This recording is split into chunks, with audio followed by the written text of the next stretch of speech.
He honey was stay a little me takapi. Le mea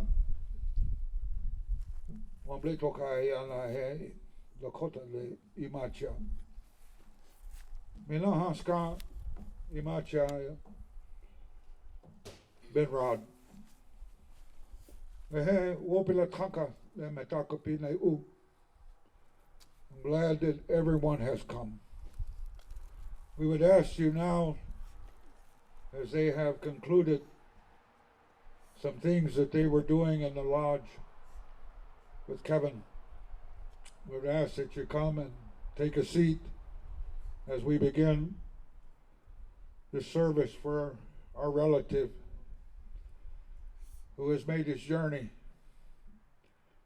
But we'd ask for you to come and sit down, and we will begin. I have several things that are going to be transpiring, and the man who will now come forth to talk is named Max Defender Jr. He comes from Turtle Mountain, way up there by Canada. He is here now to begin the talks and begin the ceremony, the service. So with that, I'd like for you to have Max come up.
Transferred to his son, Ohiasa. That's what we did now. That's what we sang, chief song coming up. So he now carries that right to wear this. He has that right as his son. He also has his right as a combat veteran in Afghanistan and Iraq.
He also served in the U.S. Cavalry. The cavalry is a distinct part of the U.S. Army. I did that with dignity, sacrifice, and commitment. I spent 2 tours in Iraq, 1 tour in Afghanistan. He served in Korea, Egypt, Israel, and Germany. His 20 years of commitment to the U.S. Army and service to his country. You know, his father was very, very proud of that. We went through a lot of inipi ceremonies, and in each one of them, I, as a veteran myself, I always remembered our veterans. And Kevin talked about his son. There was so much pride in his voice and in his face. And it gave me a great honor to do what just happened. And I thank him for that. So when you get the chance, welcome Asa to our humble surroundings, and he is the leader that you could depend on. How, Mitakia?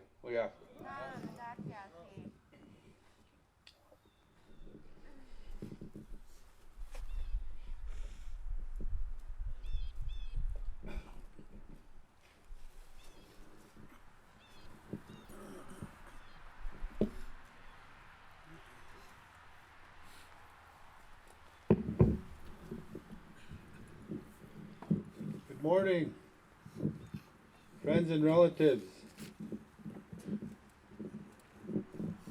We welcome you to the celebration of Kevin Locke's life and burial. We thank you all for coming. We thank you for all the prayers.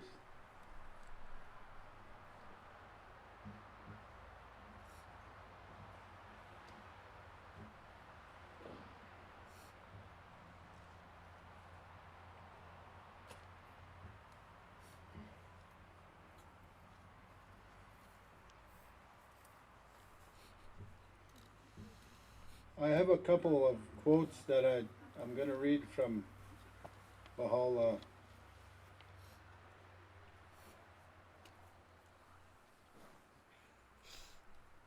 Baha'u'llah states, "Thou hast asked me concerning the nature of the soul.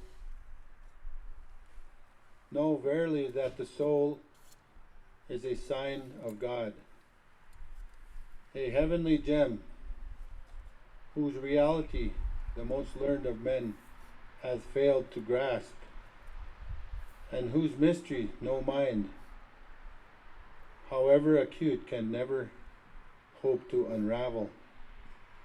It is the first among all created things to declare the excellence of its creator, the first to recognize his glory,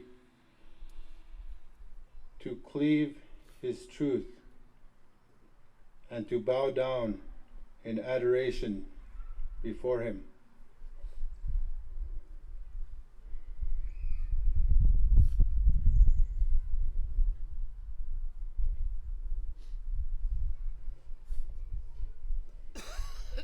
Baha'u'llah declares, "The prophets and messengers of God have been sent down for the sole purpose of guiding mankind to the straight path of truth. The purpose underlying their revelation has been to educate all men, that they may, at the hour of death,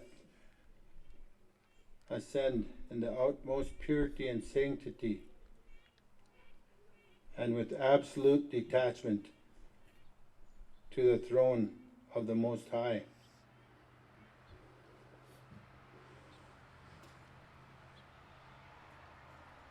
So I'd like to just say a prayer for everyone. I really um, feel sad about the loss of our brother. It was a shock, and we asked the Creator to watch over everyone, because somehow he was involved in our lives, and he was a good brother. So we asked the Creator to help him and to help his family, his children and his wife, his little girl. We thank the Creator for everything that He has given us, and this beautiful ceremony that they just performed here, and the beautiful words at Menage Hill. And Asa Locke, the congratulations to him for carrying on and walking with that war, with the bonnet. And I have one song that I'd like to chant, and it's in Anishinaabe, and it's about our loved ones, like God. It's asking God for strength, but also, like at times like this, it's a celebration. Because when we go to the next world, we live on forever. The body stays here and goes back to the earth. And so this chant is about, for us, not to cry, try not to cry, but the Spirit of God is with us. So it's in the Chippewa language.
We thank you, everybody, for attending, and we'd like to call up our elders, a couple of our elders here, Max Defender Sr. and Ben Rod, to say a few words, to say a prayer, and we also call up Valeria Wicker with a message from the International Teaching Center in Haifa, Israel.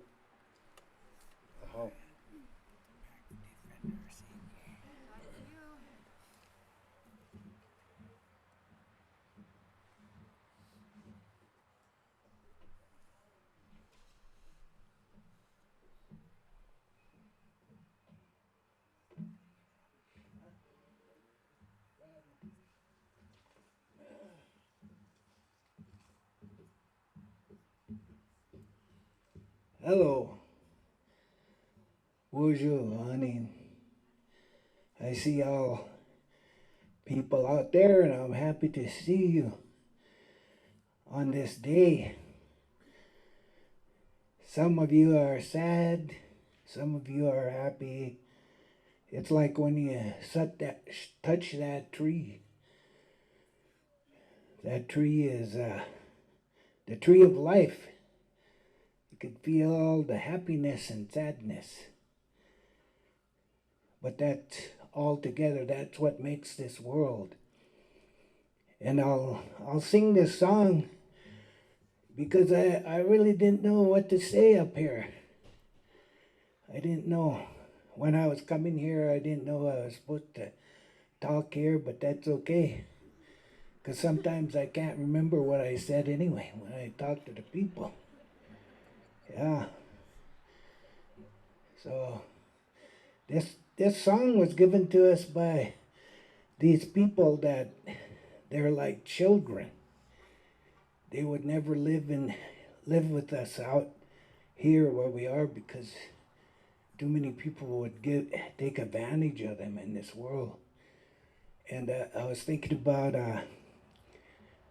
the people, like if the prophet was standing here, they wouldn't even know who they were talking to. Or in that book it says, oh, yeah, if you see him coming in the clouds, but if they saw somebody coming in the clouds, they'd take out of their gun and try to shoot him or something. So that's what I know about this. But this is where that song came from. Them people. But in the future, they might be amongst us because we're not growing up enough yet.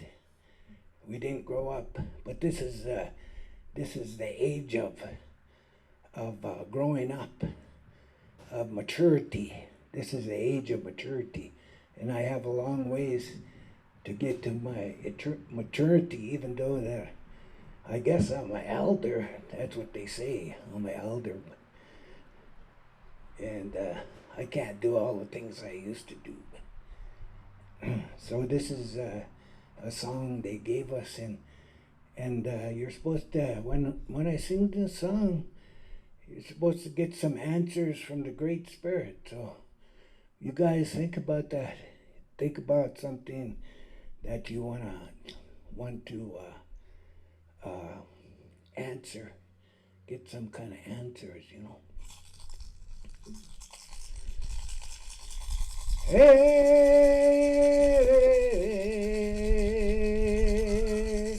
hey, Yahweh,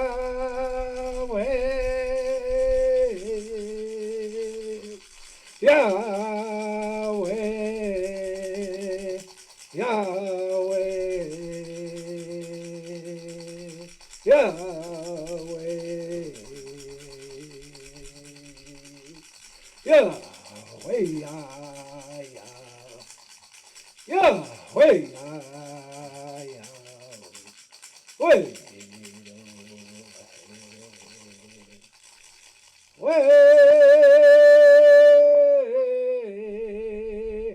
hey, Yahweh,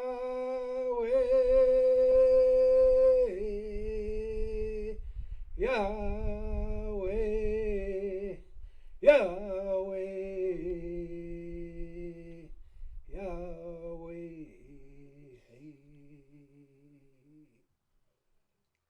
You can sit down now, because God can hear you. Hey, hey, Yahweh, hey, Yahweh, Yahweh, Yahweh, hey, Yahweh, Yahweh, Yahweh,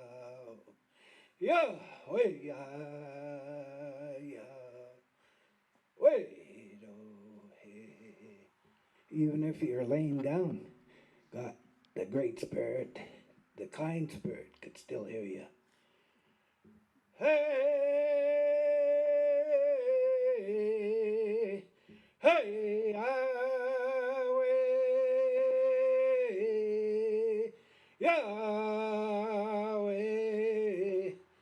Yahweh, Yahweh, hey, Yahweh, Yahweh, Yahweh, wait, oh, hey, way,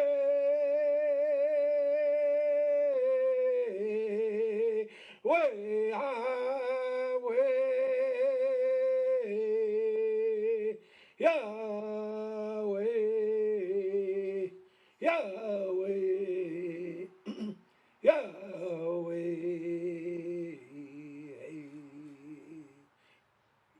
Yahweh, Yahweh, Yahweh, wait, oh, hey, way,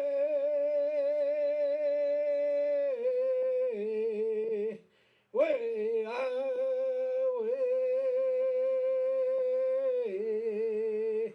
Yahweh, Yahweh, Yahweh, hey, Yahweh,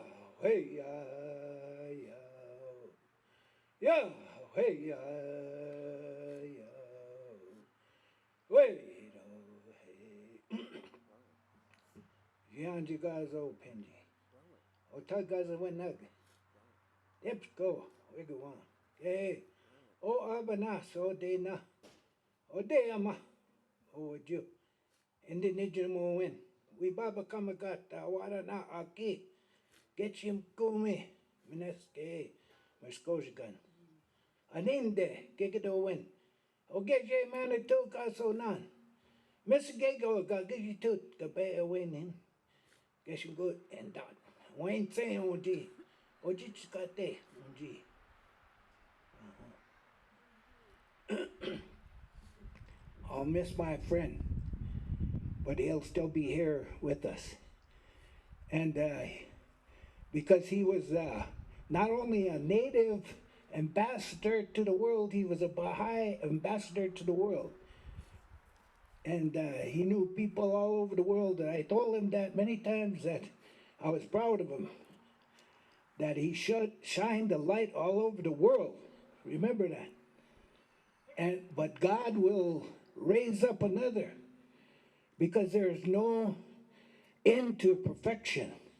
When you see somebody that's perfect, you'll see another tomorrow, and you'll see another, just like the universe, just like the world of this creation, and also the other creation. It goes on and on forever. After, when you look up in the sky and you see all the stars there, it goes on and on. When you look in this world right here where you're standing, the world goes on and on and on. But everybody looks up, but it's all over. It's all over here. It's all over in this place. And his soul went back to where it belongs, the soul. And all them things here, the rocks, the other part of his life, the other part of his body will go back to the rocks, go back to the grass, go back to the things that move. And maybe some of it will even go back into the human beings, but they won't know that part of that came from him. Just like all of us that are standing here. The big cycle of life, it goes on and on, the big cycle. So that's what I want to say, and I'll miss him because I like to shake him up. I like to shake that guy up. He'd say, "Where did you hear that?" I'd say, I wouldn't say anything, but then I'd write to him later on, I'd say, "Yeah, that's true." I said, "What I told you, that's true." You know, but I wouldn't tell them things to everybody because, yeah, they were how I interpret some of the stories. And I got that through Baha'u'llah, to the books, reading them books, because he tells you how to interpret all them things in a book and all the stories that we have. It makes them become alive, so you understand them. So I'll miss him anyway. So I'm happy for him now. I'm happy that for him he's in the real world. He's in the real world, but he'll still be going here and there all over. He'll go any place that he wants to now. So that's all I have to say. Thank you.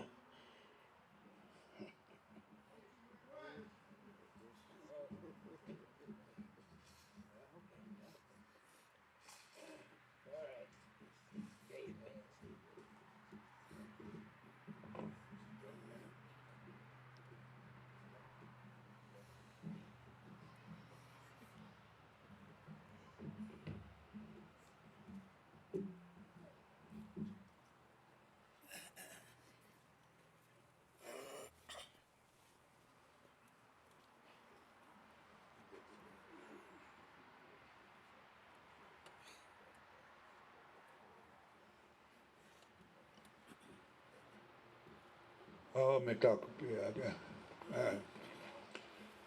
after such a good talk, I really do not have much to say other than looking out to all of you that have come to honor our relative this day. It was said that yes, it is a sad day, but it is also a day of happiness for our relative who got to travel, who gets to travel on now to the other worlds beyond, to continue work. A lot of times we say we go to rest. We only get to rest for a little while because there's still much to do to help Wakantaka, to help God. So, looking at today, though, they call it Empatuto. It's a blue day. It's a beautiful day. I noticed when they were placing these colors on these tables, I told a friend, look, they're using the red and the blue. Something that's showing itself. But today, as I said, I don't have much to say really, other than I will miss my relative's face. We work together in different parts of the world, and it has been a good journey with him. But he gets to go on now. I still have to stay here. But we will see each other again. I know this. And so I said, like I said, I didn't have much to really impart. But we do have a message from the other side of the world. And her name is Valeria Wicker. It was sent by the International Teaching Council in Haifa, Israel. They recognized our relative and the work that he did. And with that, would have her read this message that has come. Mopilatanka na metakapi pilamiapelo.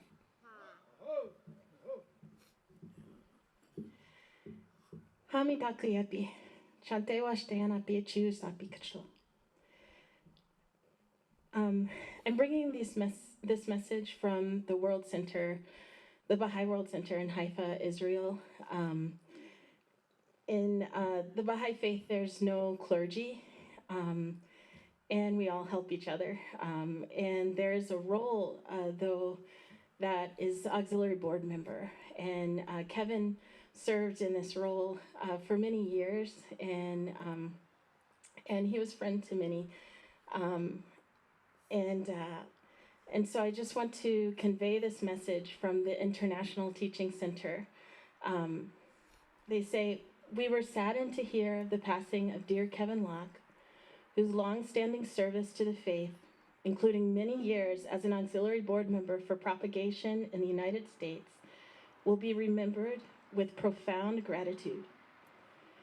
Please convey our deepest sympathy to the members of his family and other loved ones, and assure them of our prayers in the holy shrines for the advancement of his noble soul in the Abha Kingdom, and for their consolation and tranquility during this time of loss."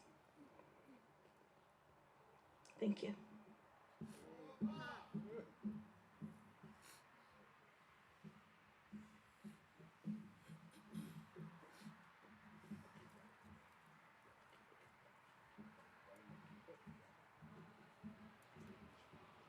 Brian Akipa will play a flute song.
There's been just to announce that there's been a change in the schedule for the meal.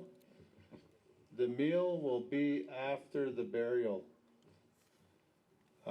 back here, because they're not quite finished cooking it, so they'll be done with it after the burial. So can we have the Lakota drum group make their way up to the front?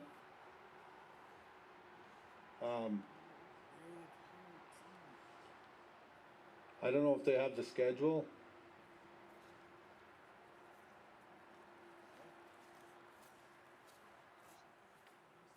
The drum group?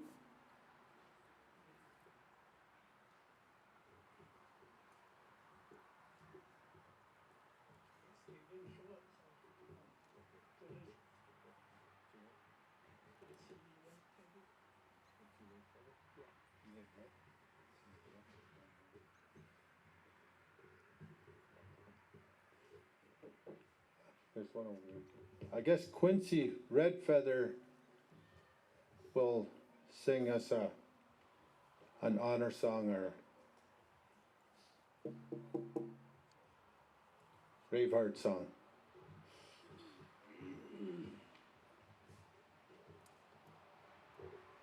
Hello, my name's Quincy Redfeather, and I'm kind of filling in because there's no drum group, so that's why I'm here, and I'm gonna sing a song.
Chakilelo, hey, oh.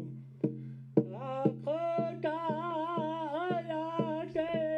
Chate Shijabsneyo, Ate Wakantanka, hey, Chakilelo, hey, Mafia Oyo Pizza, hey, Chakilelo, hey, how?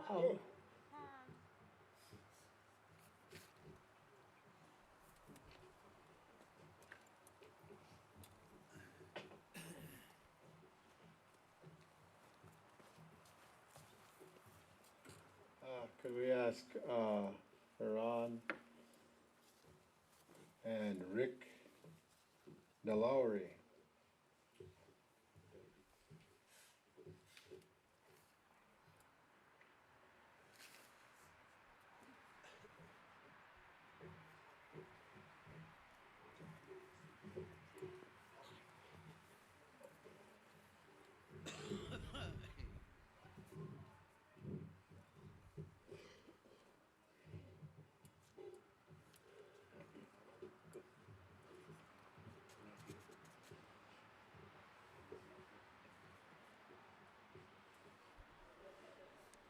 So Kevin's nephew, Doug Goodfeather, is gonna sing a song.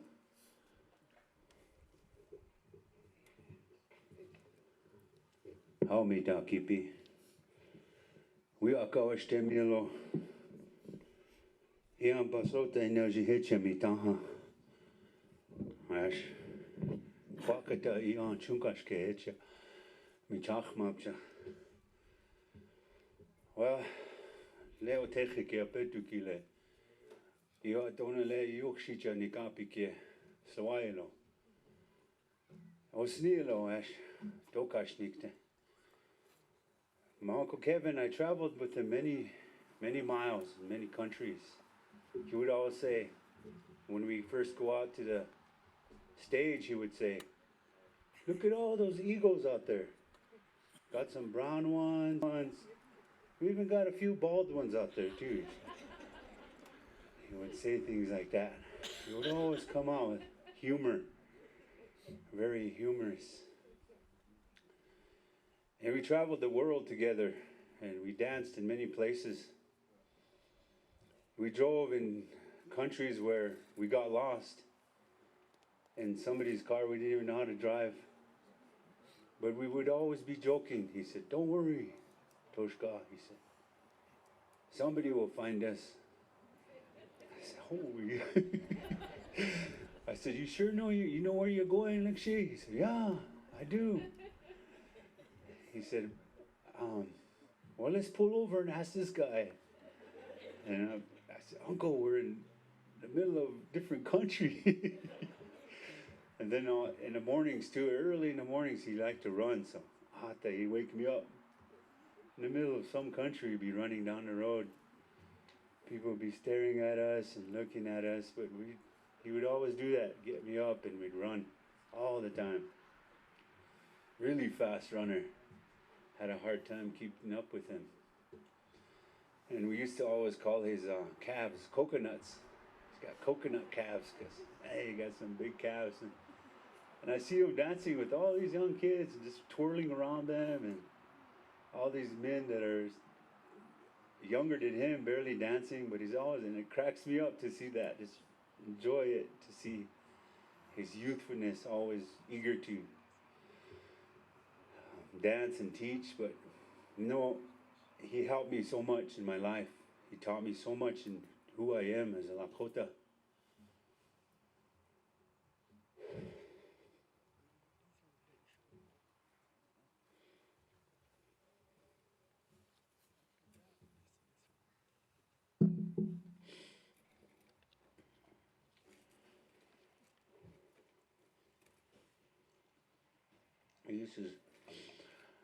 We used to go different states and go to sweat lodge with different people and different tribes and pray in their ways.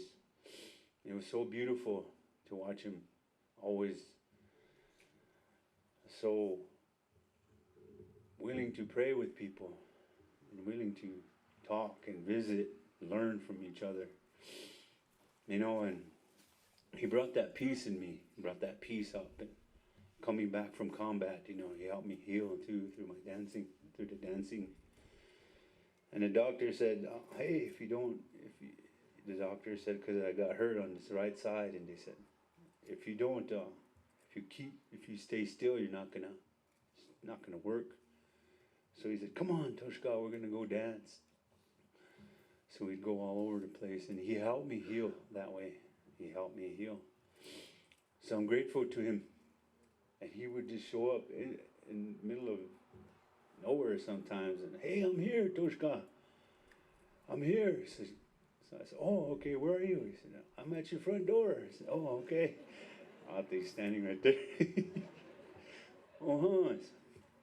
So I'm gonna miss Lakshi, Kevin, Tokahia. So this is a song I sang for him. This is his song.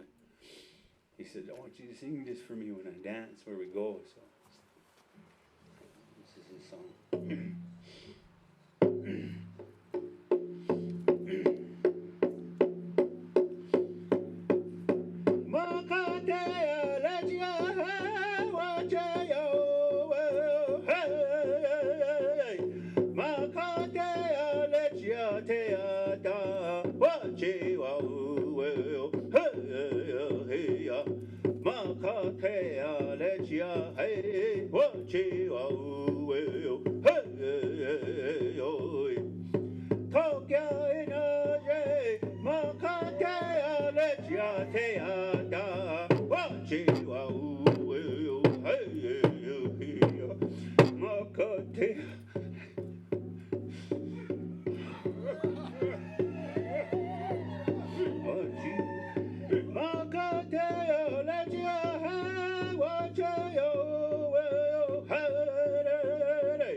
up with the hoops on his above his head like this.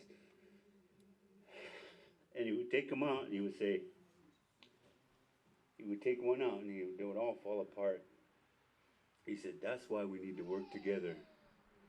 Because all the colors is what hold us, all of us hold us, each other together. And we're all a piece of each other's puzzle. And we're all on this journey together to the spirit world. And we help each other there when it's time to go home. And when I started sun dancing, like she was there for me. And he stood in the middle with me, encouraged me to keep moving in this way of life, to continue with these songs and these ways. And the relative said earlier that there'll be another one rising up to take his place. And I've seen him teach many throughout this world, thousands, millions. And I know that some of these kids and the people that he has influenced are going to rise up to fulfill these shoes. To the relatives and to his sons and daughters, my condolences and my love are with you. Toka here, toka here, toka here, toka here, wopila, chichia, lekshi, damani yo, doksha kewa chia kiktilo, huka he metaku yasi.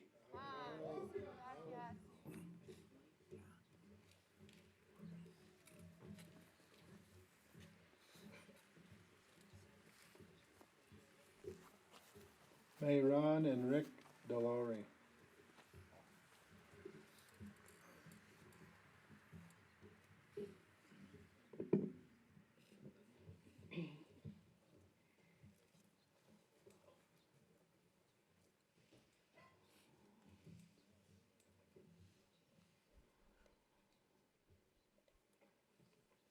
For Kevin, who's the ray of sun.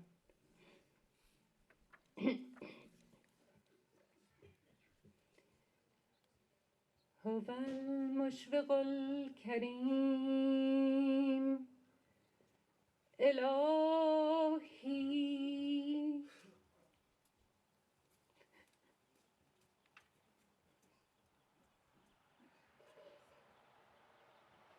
إلهي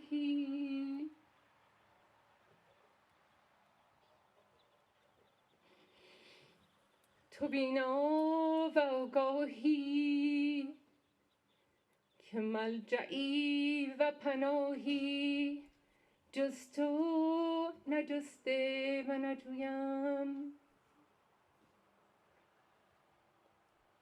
و به غیر از سبیل محبتت راهی نپیموده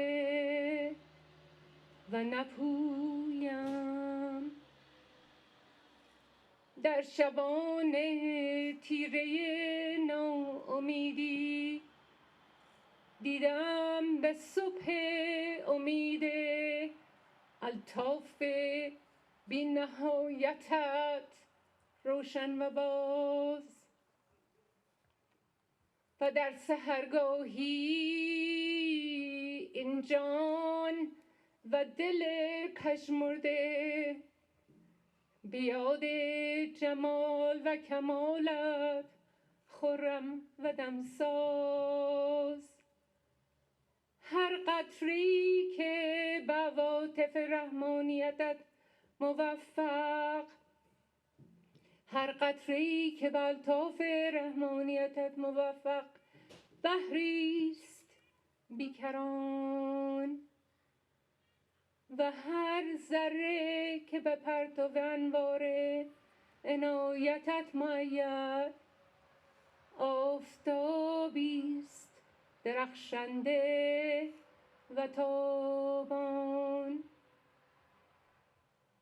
پس ای پاک یزدان من این بنده پرشور و شیدا را در پناه خود پناهیده،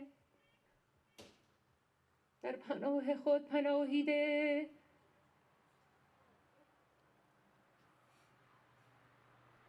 بنده پرشور و شیدا را در پناه خود پناهیده و بر دوستی خیش در عالم هستی ثابت و مستقیم بدار. و این مرغ بی پر و بال را در آشیان رحمانی خود و بر شاخسار روحانی خیش مسکن و مأوایی عطا فرما. عبدالبها.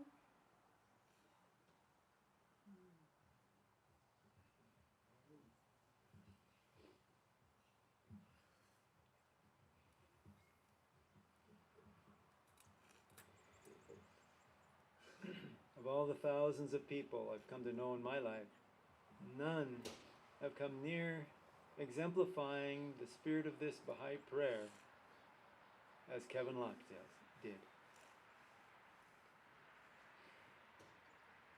He is the all-glorious, O God, my God. Lowly and tearful I raise my suppliant hands to thee, and cover my face in the dust of that threshold of thine, exalted above the knowledge of the learned, and the praise of all that glorify thee. Graciously look upon thy servant, humble and lowly at thy door, with the glances of the eye of thy mercy, and immerse him in the ocean of thine eternal grace. Lord, he is a poor and lowly servant of thine, enthralled and imploring thee, captive in thy hand, praying fervently to thee, trusting in thee, in tears before thy face, calling to thee and beseeching thee, saying, O Lord my God, give me thy grace to serve thy loved ones. Strengthen me in my servitude to thee. Illumine my brow with the light of adoration in thy court of holiness, and of prayer to thy kingdom of grandeur. Help me to be selfless at the heavenly entrance of thy gate, and aid me to be detached from all things within thy holy precincts. Lord, give me to drink from the chalice of selflessness. With its robe clothe me, and in its ocean immerse me. Make me as dust in the pathway of thy loved ones, and grant that I may offer up my soul for the earth ennobled by the footsteps of thy chosen ones in thy path, O Lord of glory in the highest. With this prayer doth thy servant call thee, at dawntide and in the night season. Fulfill his heart's desire, O Lord. Illumine his heart, gladden his bosom, kindle his light, that he may serve thy cause and thy servant. Thou art the bestower, the pitiful, the most bountiful, the gracious, the merciful, the compassionate.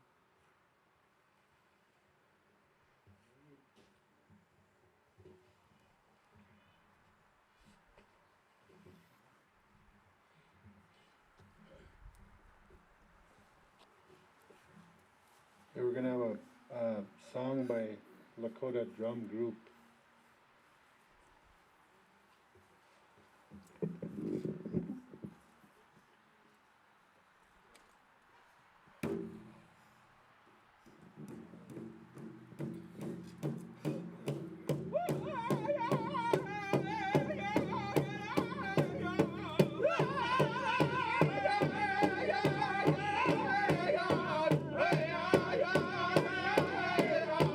Hey!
Good song, good song. Thank you.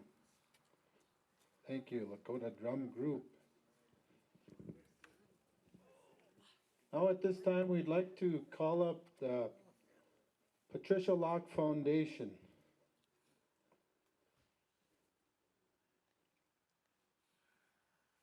Mr. George Hawley and Mary Lou Miller.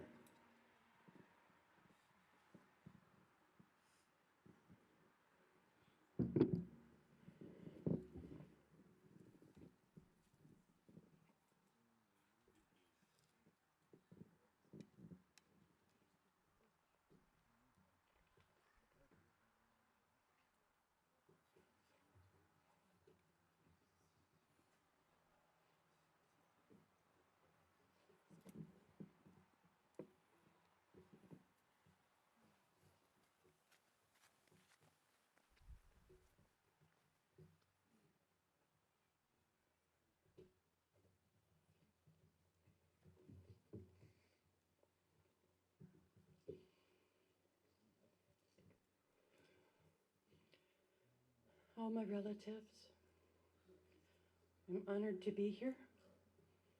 We're honored to be here. Thank you for allowing us to speak among you on your sacred ground, the ground of the Lakota. And now, this ground is blessed with the addition of the spirit of Kevin Locke. I acknowledge these holy souls that once walked this land, the peacemaker, white buffalo calf woman, sweet medicine, and ask them to ignite the fire of love and respect into the hearts as we walk this land and educate the children of Grandmother Earth. My name is Mary Lou Miller. I am Tlingit of the lineage of Chief George Cayenne of Ketchikan, Alaska, a member of the Eagle Moiety Brown Bear Clan from Tongass Village. My mother is Martha Emma Swift, granddaughter of Chief George Cayenne, and my father is Hubert George Brown of Canada.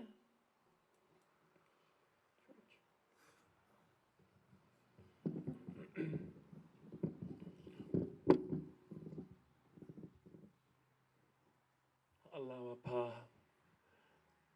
a de yechuds yoch gets is elre deg hit on etlan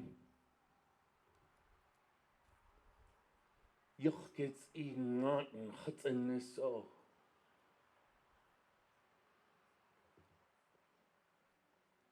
Tokia sits da on.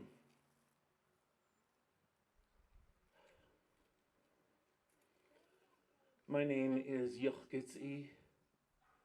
I am Dig Hit on at the Baskin. And I come from the land of Raven.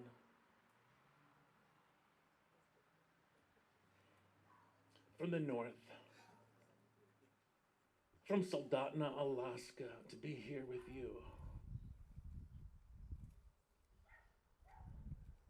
It is my honor to be here and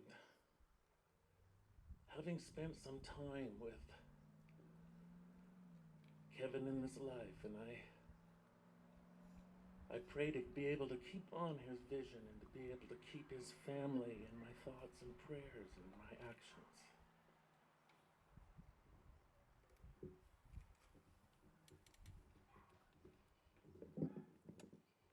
At this time, I'd like to share a little bit about the Patricia Locke Foundation and why we cherish the mission and vision of Patricia Locke and Kevin Locke to elevate and empower all people.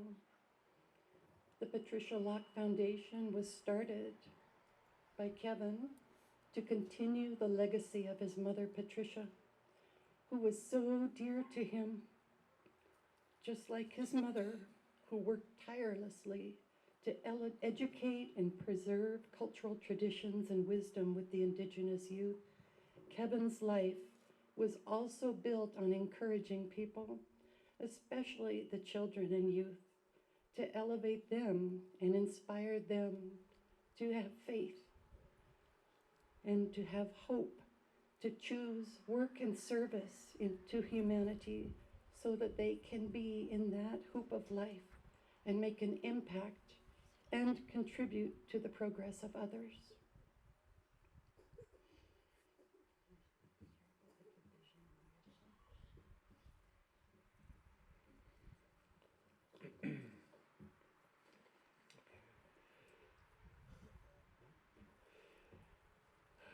Here's a little bit about the vision, the mission, and purpose of the Patricia Locke Foundation. The vision of the Patricia Locke Foundation is to promote a just, regenerative, and unified world centered on Indigenous wisdom, a wisdom which nurtures the full potential, dignity, and esteem of all people, and a vision that inspires a lifelong dedication to actively respect, protect, and defend the rights of people and the rights of this planet. The mission of the Patricia Locke Foundation is to empower people to realize their nobility, to defend Grandmother Earth, and to take active steps to protect Grandmother Earth and to treat each other as good relatives through the promotion and celebration of Indigenous culture and wisdom. The purpose of the Patricia Locke Foundation is to empower, engage, and enable communities. We empower children and youth and young adults to take charge of their spiritual and material destiny through funding and providing traditional Indigenous cultural arts programming, educational enhancements, and experiences that foster well-being and unleash potential. We engage in preserving vital elements of Indigenous culture that are on the brink of extinction, such as languages and Indigenous North American flute, through networking, collaborating, and working with dedicated organizations, educators, and scholars at college and university centers.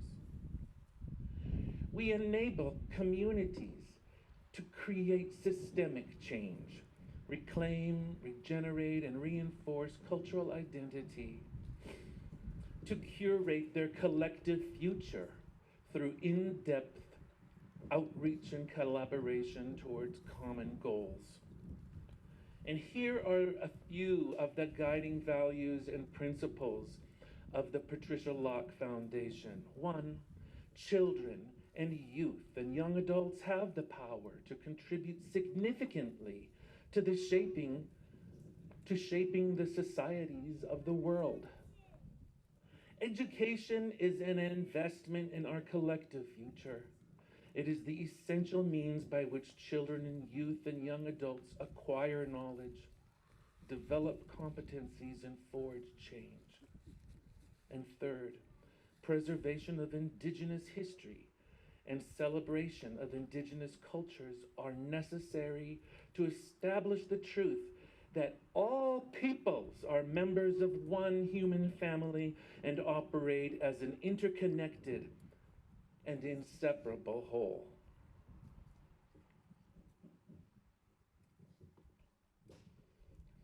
Kevin worked tirelessly throughout his life in this world and will no doubt continue to serve in the next. We now have an opportunity, a very precious opportunity, to call on his assistance from the spirit world, that of his mother, Patricia Locke, as well as a myriad of others who have gone on to open the doors, make our path safe, and lend assistance, especially to Indigenous children and youth, so that we may all arise to serve. I read a post on Facebook about Kevin Locke's final day of performances on Friday, September 30th, 2022. At his performance, he was asking, where are the children? There's just mostly retired folks here in this crowd at the Crazy Horse Memorial. But just then, a busload of students from Oglala, Lakota, Oyate pulled into the parking lot. So they were invited in to dance with Kevin. They said his eyes lit up and he went on teaching them and got them dancing with him while showing them how to use a hoop. He was singing old songs, and he said he rarely shares in presentations. Almost like he knew it would be a final sharing with them. So Kevin shared a message that we need to pray more. We need to love more, share more hope, and have more faith. More importantly, we need to respect our fellow human beings. I would like to offer a prayer. Oh, my brother, take thou the step of the Spirit, so that swift as the twinkling of an eye, thou mayest flash through the wilds of remoteness and bereavement, attain the Rizvan of everlasting reunion, and in one breath commune with the heavenly Spirit. For with human feet, thou canst never hope to traverse these immeasurable distances, nor attain thy goal. Peace be upon him, whom the light of truth guideth unto all truth, and who in the name of God standeth in the path of his cause, upon the shore of true understanding. Baha'u'llah.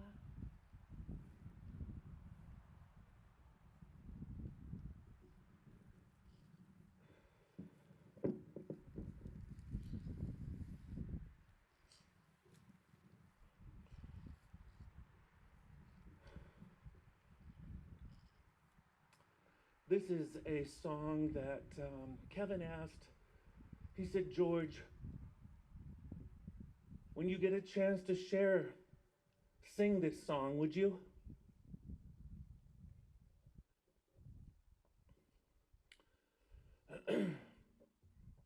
It was in 1990, it was the late 90s, and in Alaska there was a vote taken.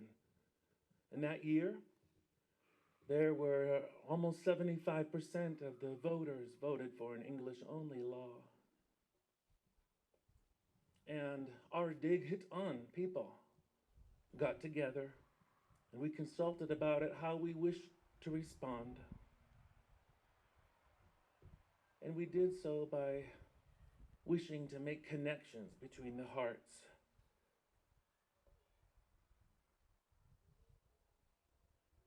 This song is about the dreams of our children, and that all of our children ought to be able to dream, plan for, and make the reality their own future in their languages.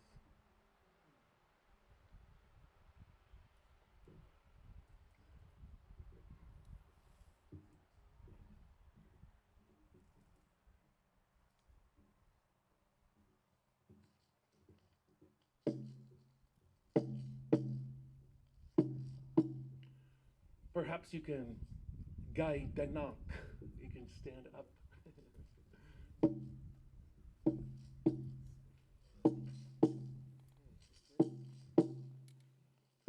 Anichon igila eich adari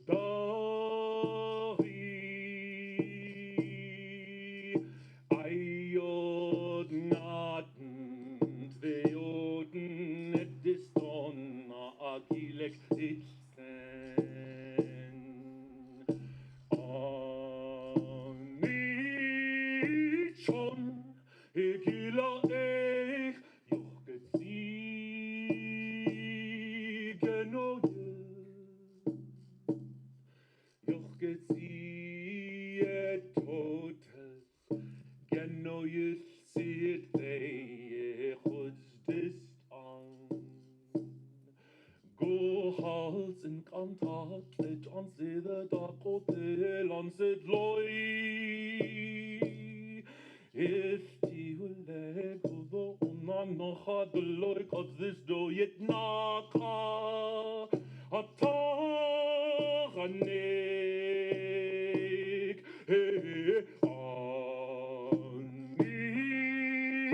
anichon igila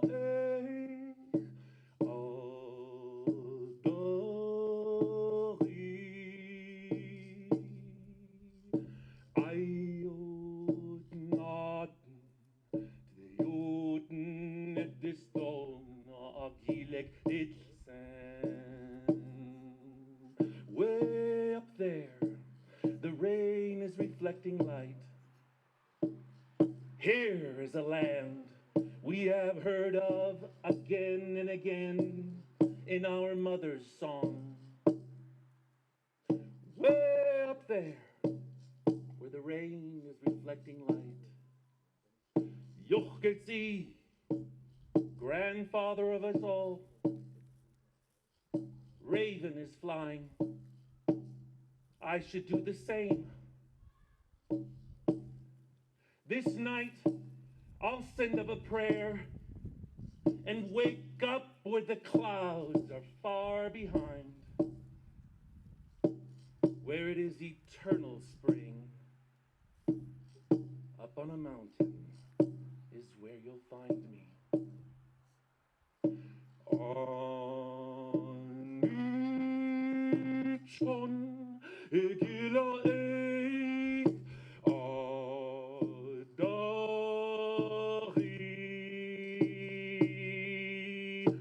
ayod naten veoden ediston agilek itsen Anichon egila eich yochgetzi genoyed yochgetzi yetotes genoyes siet they chuzdist on Go hals in kantat et on the dakot elon sed loy EST on anochad loy cause this do yet naka atachanek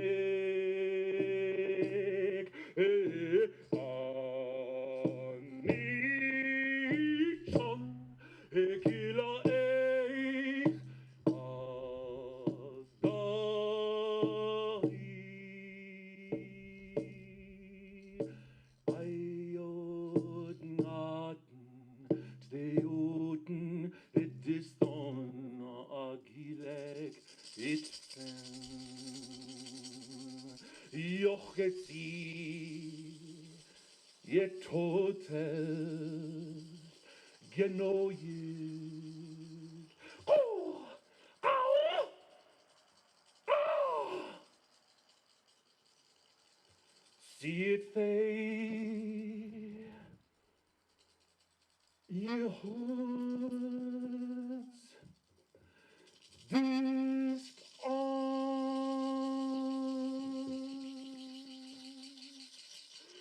Ha! Hey!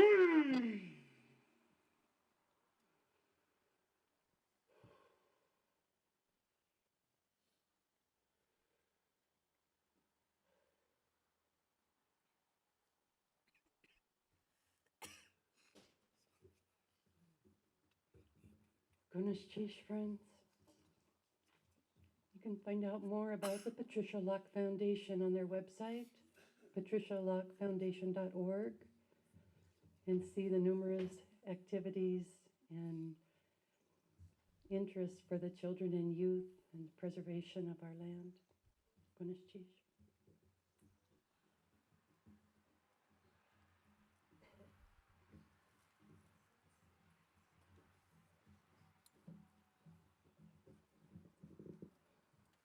I want to really thank the powerful songs that have been sang up to this time, and we have yet more. But at this time, we're going to call upon Art Davidson, who would come forth to give a bit of eulogy for our relative. And he's approaching now, so.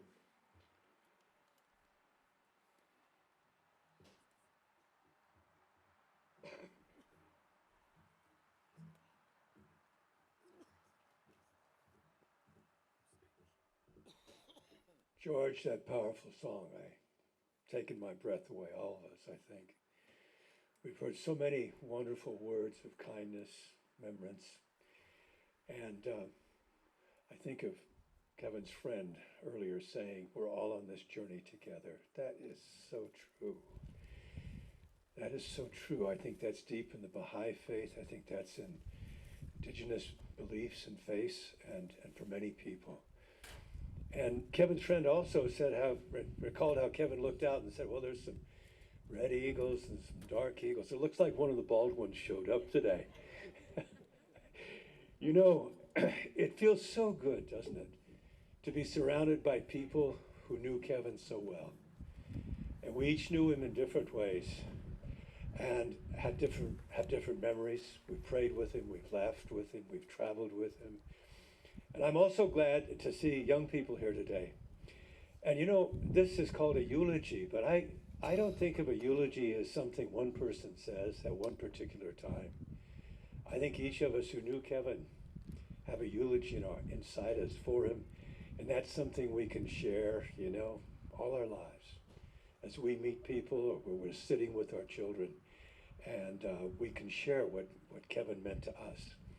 Now, I'm really glad that George and Mary Lou spoke about the children and how important they were to Kevin. And of course to his mother, Patricia Locke, as well.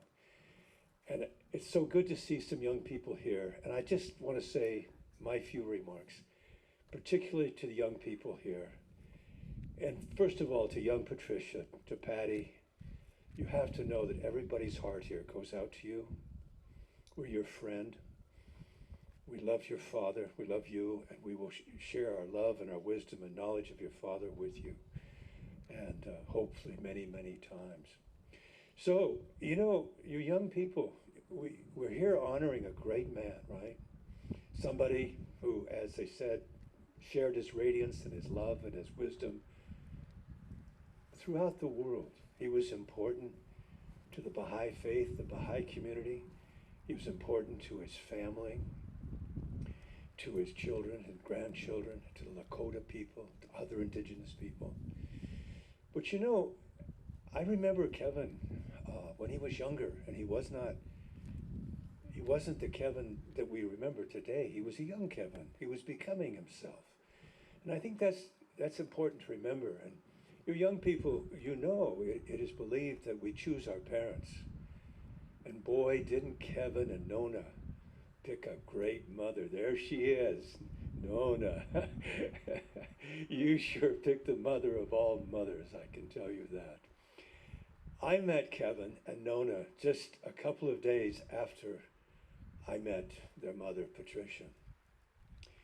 She was just beginning her life as a single mother, and that was a time of great uncertainty.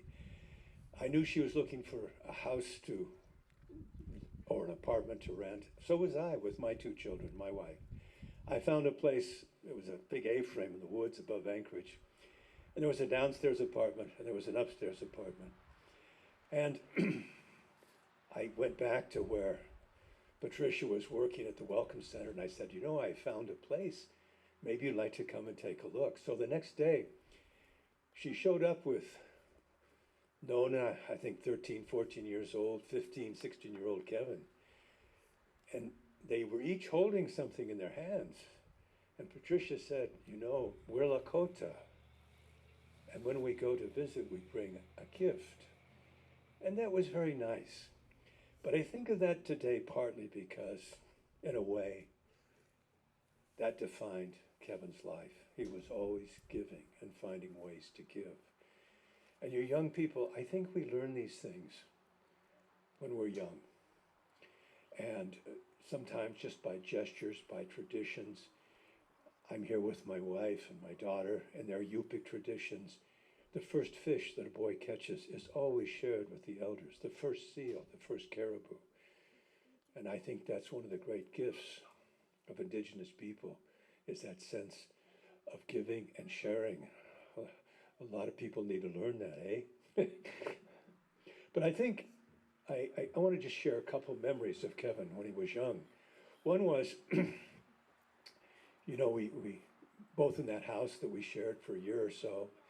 And then the next summer after Patricia moved with them to Colorado, she had Kevin come up and spend the summer with me. And I remember every meal, and maybe some of you remember, do you remember how slowly Kevin would eat? He would take a lot of time to chew his food, like appreciating it. And I think there's a little lesson, you young people, in that. Appreciate what you have.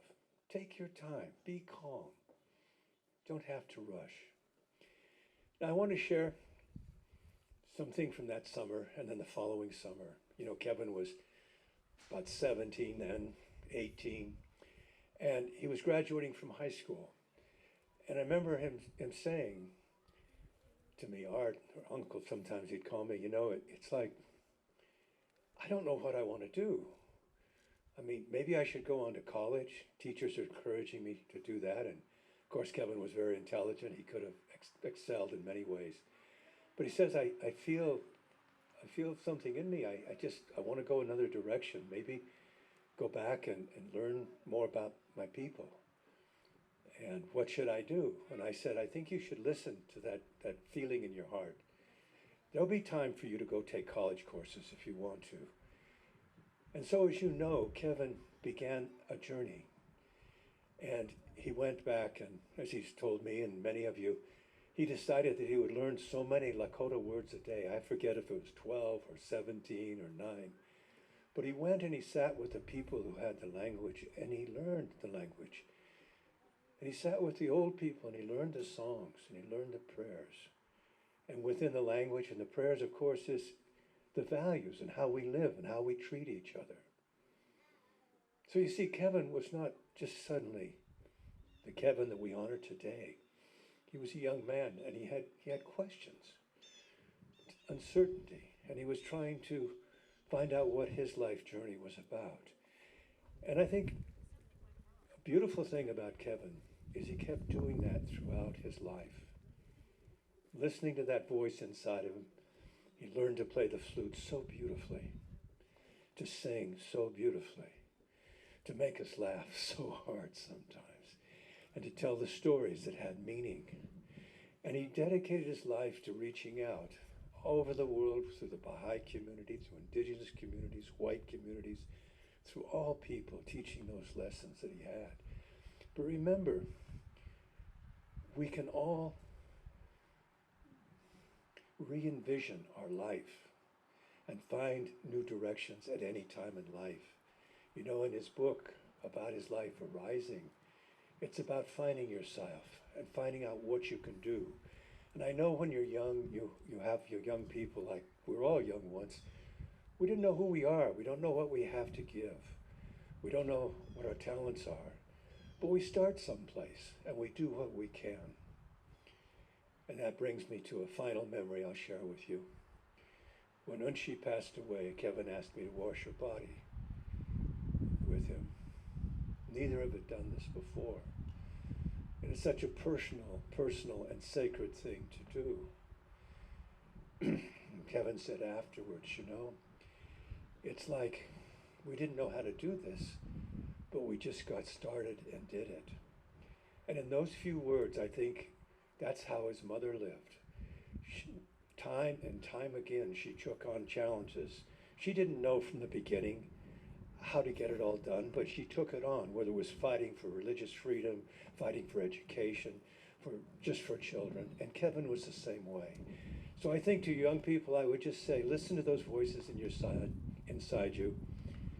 Get started and go on your life. And remember, we're making this journey with everyone else. Amen.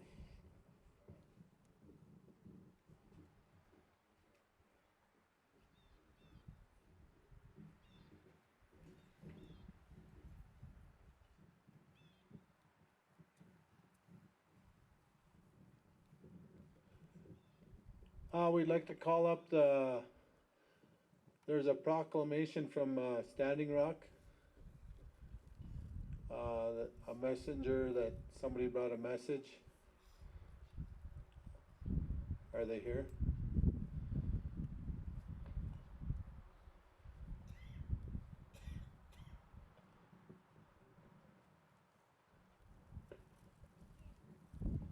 Okay.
So we have Frank and Frankie Jamerson from the Standing Rock Sioux Tribe to deliver a proclamation, and they also want to chant a song.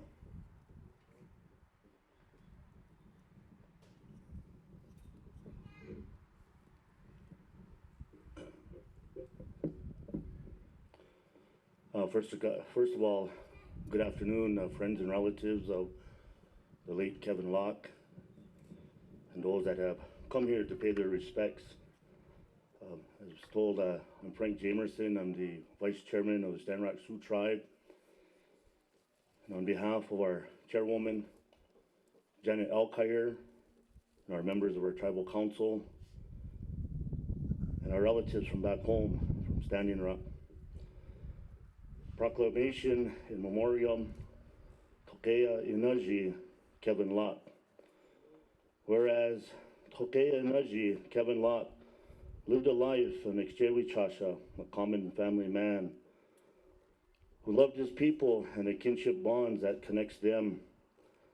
And whereas Kevin was deeply aware of his kinship to Unshi Makha and lived humbly for her protection and taught others to do the same. And whereas Kevin was a conduit for his Lakota language from the old generation to the new, and was a role model for all Lakota people who seek fluency in their language. And whereas Kevin intended to a wellspring of traditional Lakota songs for all aspects of life, which he learned with patience and perseverance from the elders. And whereas Kevin was a brilliant custodian of the hoop dance, his connection to the universe, which he delighted in sharing with children across Standing Rock and beyond. And whereas Kevin was invited to travel to hundreds of countries and indigenous territories around the globe and was an ambassador of the Dakota and Lakota ways everywhere he went. And whereas Kevin had a gift of making friendships across cultural and tribal borders and an unshakable belief in oneness of humankind. And whereas Kevin spent his life in independent investigation of spiritual truths and exemplified all the best virtues of life on this earth. Now, therefore, be it resolved that Friday, October 7th, 2022, upon which this body will return to the sacred Black Hills, be proclaimed a day of prayer in memoriam across the Standing Rock Nation. Signed, Susan Agard, Secretary, Chairwoman Janet Elkire, Standing Rock Sioux Tribe.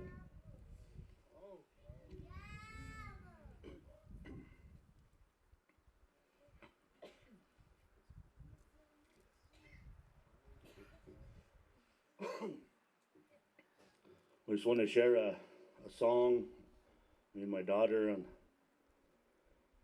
condolences to the family. And you know, when I shared the passing of Kevin to my mother, she was deeply saddened, and she said, "Geez, all of our older ones are leaving us. Why am I still here?" But I know that our hearts go out to each and every one of you, and we just want to share this as a healing song from us to you.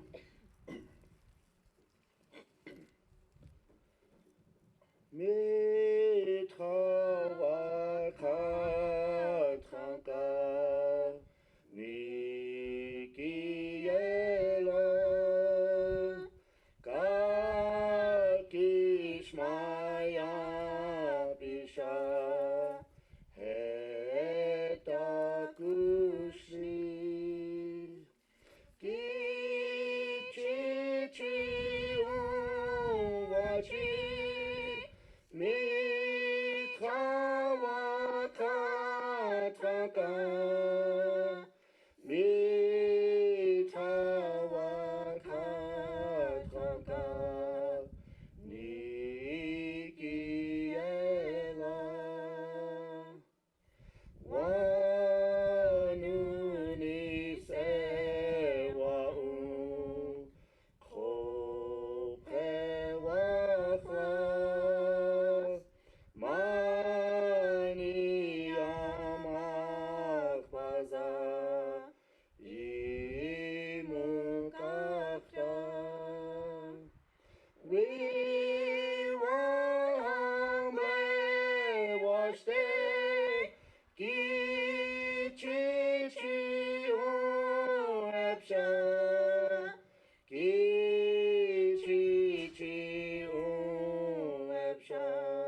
Again,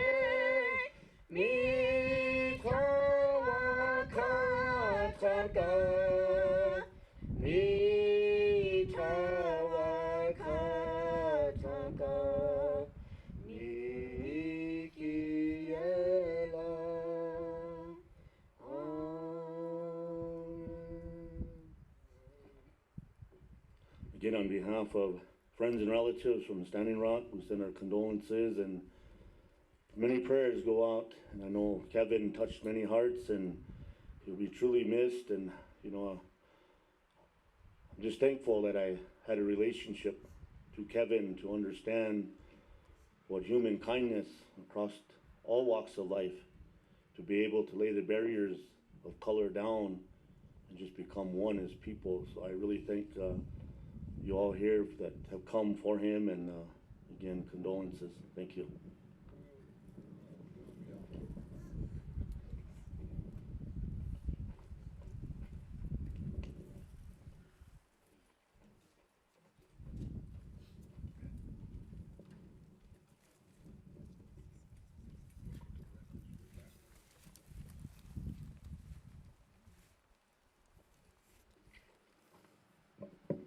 Thank you for that beautiful song.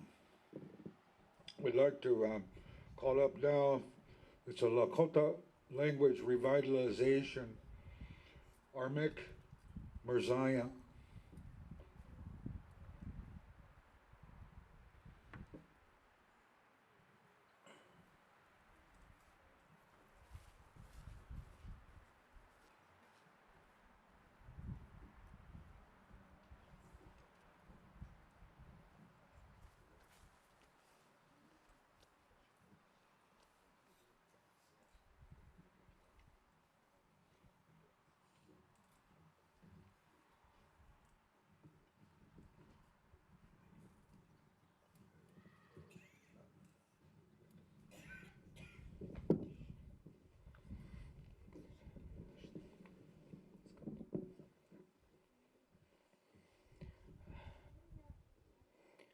Takwepi, yuha chante washte na pe chiuza pinaha.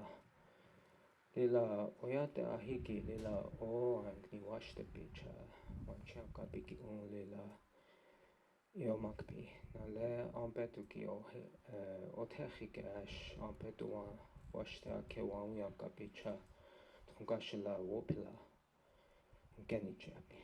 Cha Mish Armik Mirzayan Manachkani Khachaturian Emachiapi Ash Lachotiapi Ogna Chiewaewa Chajamayate Ea Khashiagnum Pahovashte Ea Chajamayate Cha Lampetu Kile La Tiwahe Ki Lekshiwae Tiwahe Kile Woglag Mashipcha Lila Mayaluoni Hampina Wopilat Hankaunkin Chichiapi na Chante Tehan na Pechuzapi. My relatives, my name is Armik Mirzayan. My Lakota name is Tchashiagnum Pahoashte, given to me by my adopted brother. I don't know where to start and how much to say, because my memories with Lekshi, I always called him Lekshi, especially with the language revitalization, go a long ways. And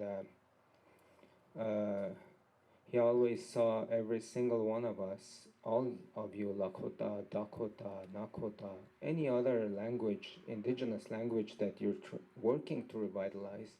He saw you as one of those pieces that goes into the hoop.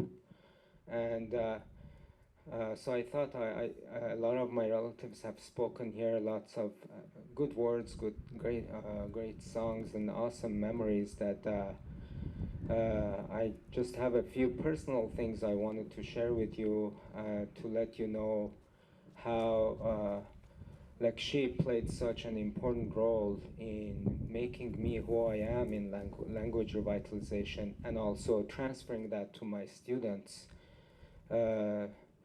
helping them rise and getting out of the way for them to come together and help the languages come to revitalization.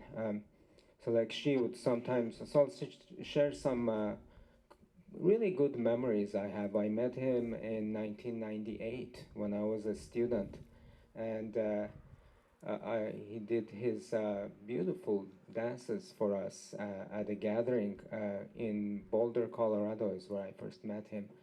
And I talked to him, but he didn't remember me until I saw him again years later. And then we got to slowly get to know each other more. And then when I was teaching at for the Lakota Summer Institutes and work we all did together with the language consortium and working together in language revitalization, we started with the Lakota Language Education Action Program, and he and I worked very closely. We drove together, we shared stories together. He told me so many wonderful things about how he had gotten into language revitalization, really encouraged me and gave me the message to encourage my students. So one time I was in class with him, and he saw what a chaos my class was. And I turned to him and said, like, I don't know what to do. I'm so bad at this, class management. And he just laughed. He's like, well, get them to do something. So that's when I learned that, and he used a metaphor with the way he learned the flute, the way he taught the flute, the way he learned the hoop dance.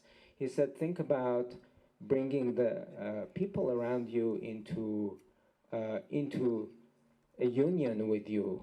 And so don't use this as a barrier, but put those barriers down and let them come. Make it interactive, is what he said. So I started thinking about making things interactive, and it was a lesson I got from him on language revitalization. He'd also, when I was teaching at University of South Dakota, he would, once in a while, I'd get a call from him, and he's like, Tkushka, what are you doing? I'm like, I'm like trying to make my son to go to school. He's not going. I have to go teach. He's like, you sound like you're a tumbleweed in a tornado. And he kept saying that to me all the time. And so I'm like, chawana tokya omaya he tuktal. He's like, where are you? Where are you going? He's like, well, on my way. I'm about 5 miles from your place. And so I'd invite him. He'd come over to the Native Center. We'd sometimes spend time there with the students. He would stay at my house. He would stay up late. And we'd talk about language lessons, we'd talk about flute, we'd share songs. One time he even tried to make me do the hoop. And I said, look, I'm so bad at this. And I was miserable, it was comical, he laughed so hard. But he's like, don't feel bad, all of us have, all of us. And this is a message he wanted me to carry to all the young people. All of us have a role to play in all of this. And he said, if you're working with language revitalization, you are one part of this hoop, one small part of one hoop, but we need all of you to join in to make one hoop. And he saw the Lakota language as one hoop. Another language would be another indigenous language, another one would be another hoop. And just like earlier we said, if you take one hoop out, they all fall. He wanted you to think about language revitalization as if when we each of us put together these hoops, it's the rising. It's that whole rising that functions together, and he connected it to human spirituality. And he said once we do language revitalization is one of the key ingredients to making humanity whole. And he said in that diversity of all those colors and all the people around you, you will come to the realization that we are the same but very unique at the same time. So those were the messages I learned from him in summary. And I think it's been a hard week for me to even think about this. I've come from a long ways, and I think I spent most of the time wondering how I'm gonna, and when my relatives asked me to stand up here, what I'm gonna say, it's overwhelming. But like his heart was so much in the language revitalization that I think many of us wouldn't be standing with the same energy as we are without him. So as he journeys on, we carry that energy, and I want to think about it as he makes his journey, and in that journey, all the lessons he taught us, each one of us makes those grow, and we go forward from there. Lekshi Tayamanio Doksha Ke Wanchian Kiktelo. Oh, Pilamaya Yapi.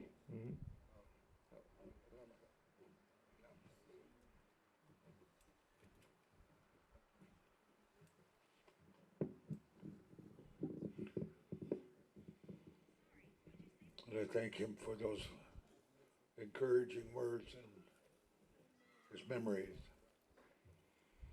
We have a song and story, Takuya Funake, if they can come forward.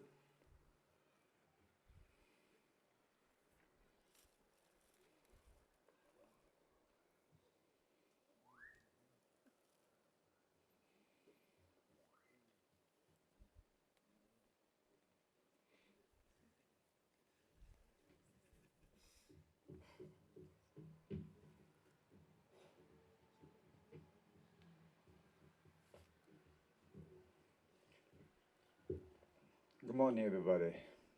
Not good morning, but good afternoon, almost. Please allow me to use my paper here, since I'm not native, I'm not a speaker of English, so I have to rely on some paper right here. My name is Takuya Funaki. I was born and raised in Shimane, Japan, and I'm currently living in Texas.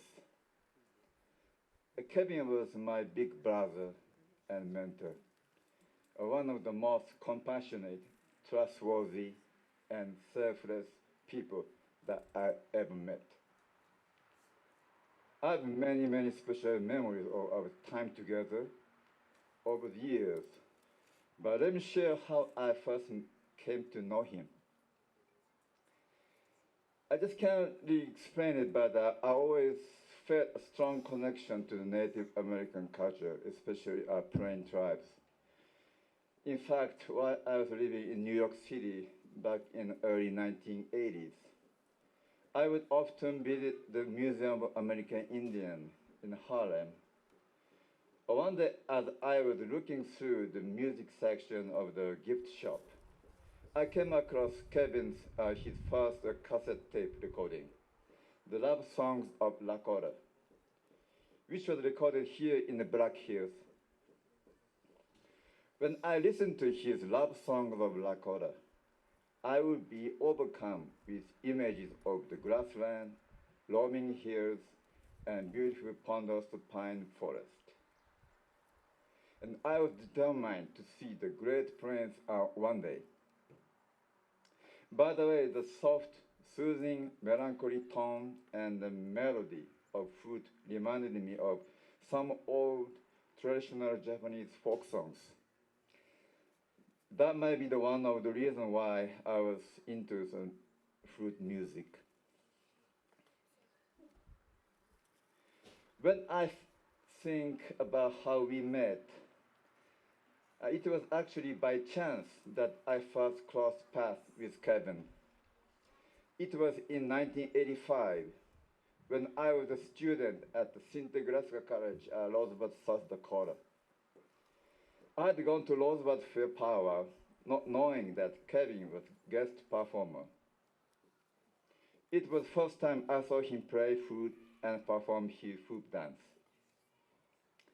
I was so excited that I recorded his entire flute performance as keepsake. It would be another 13 years before I actually got to meet Kevin. In the meantime, I spent 2 years on Flathead in the reservation, Montana, and traveling back and forth between Japan, Montana, South Dakota, and New Mexico. And I also taught myself how to play the Indian flute by listening to Kevin's recording over and over again. In 1997, ready to settle down, I decided to plant my root in my hometown, Japan. The same year, I developed a culture program where local school children could learn about Native American culture and the deep connection to nature.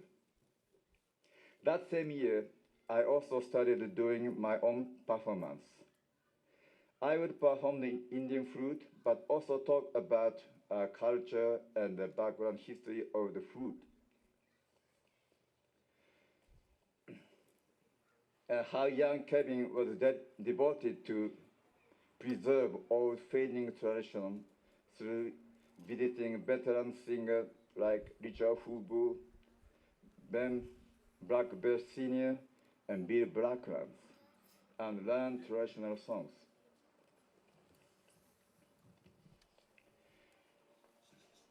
One day in 1998, I received a phone call from radio program director. She explained that she was Baha'i and that Kevin Locke was planning to trip to Kyushu, Japan. That she had seen one of my performances and I knew I had been inspired by him. That director was interested in creating a TV documentary that centered around my finally getting to meet and perform with famous flutists I so respected. It was like a dream come true story. I immediately accepted the proposal and flew to Kyushu a few months later to greet Kevin at the airport with the video crew. That night, when we were eating dinner together, the camera rolling, the documentary coordinator asked Kevin, "So, what do you think about Japanese person playing Indian flute?" Kevin seemed surprised by the question, and so he responded, "Yeah, that's all right." Kind of confused, I saw his face. The following day, Kevin was scheduled to perform at local school. So as he was preparing to insert the cassette tape that he brought, there was a Red Bull Singers tape. I approached him and asked him, "I can sing for you." So he looked at me, kind of confused a little bit, you know, but being the kind of hearted man he was. And he said, "Oh, yeah, you can try that." So I spent 2 years in Montana, Roosevelt, Flathead Reservation, and I joined the local drum group, Singers Rock, so I was kind of confident to help him out. As soon as Kevin started dance and I began to sing, and his immediate reaction was to look up my way and give me a biggest smile. You know how he smiled, right? After dance, he rushed over to me and jokingly said, "You are hired." I was very happy to have his trust that time. Never forget.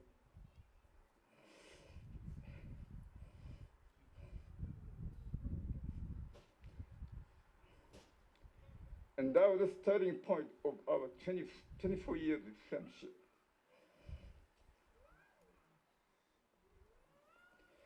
Our Kyushu performance was a huge success, and when the documentary aired, it received lots of positive feedback. Before departing Japan, Kevin presented me with his beautiful handwriting. To this day, it was one of my most treasured possessions. After that, we stayed in touch, exchanging emails on and off until Kevin reached out in the early 2000 to ask me to join him on stage in Canada. I was honored and truly appreciated the opportunity to work with him again. We shared the stage again in Japan in 2006 and in Florida in 2011. My last meeting with Kevin was October 11, 2021 in Austin, Texas. He was one of handful performers invited to perform in celebration of Indigenous People Day. It has been over 10 years since we last saw each other, but in my eyes, he hadn't changed one bit. He was still soft-spoken and gentle, proud with strong positive presence. Who would have thought it would be the last time I would see him?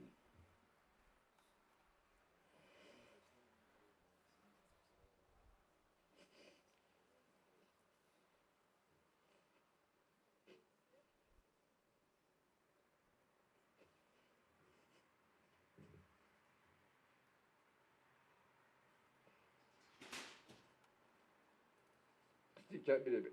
He's gone now. As he embarked on his journey into spiritual world, I would like to send him off by performing a farewell song that I learned from, I call him Uncle, the late Emerson Snyder Senior.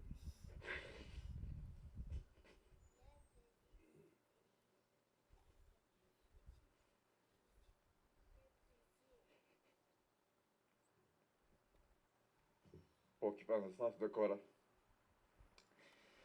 It is Navajo song that he sang in Lakota.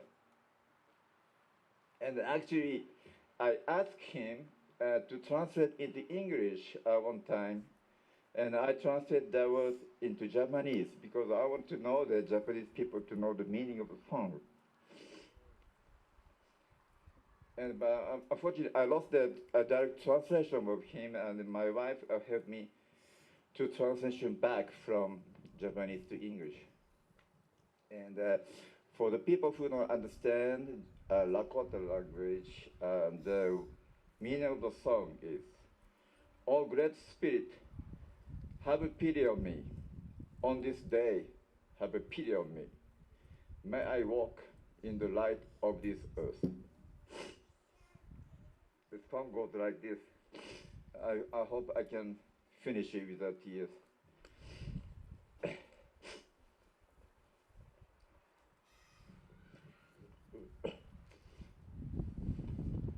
Hey yo, hey yo, hey ho yo, yo hey yo, hey ho yo, hey yo, hey yo, hey yo, yo, hey yo, yo, hey yo, hey yo, hey ho, hey yo, hey yo, yo, hey ho yo, hey ho, hey ho, hey yo, hey yo, hey yo, wakatan kaya, oshimala, apetu kira, oshimala, hey yo, hey, makata. Apamawa nektawa chiero, hey hey hey ho, hey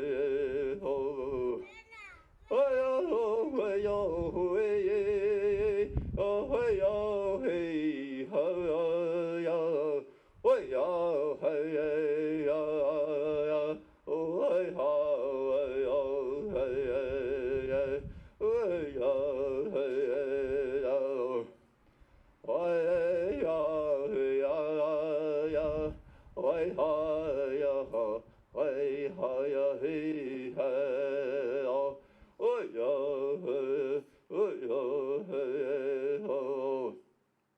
wakatan ka oshimara apetu kire oshimara yo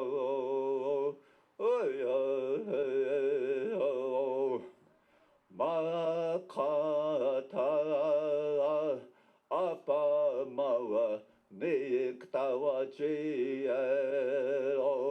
Oh yeah, hey, oh yeah, hey, oh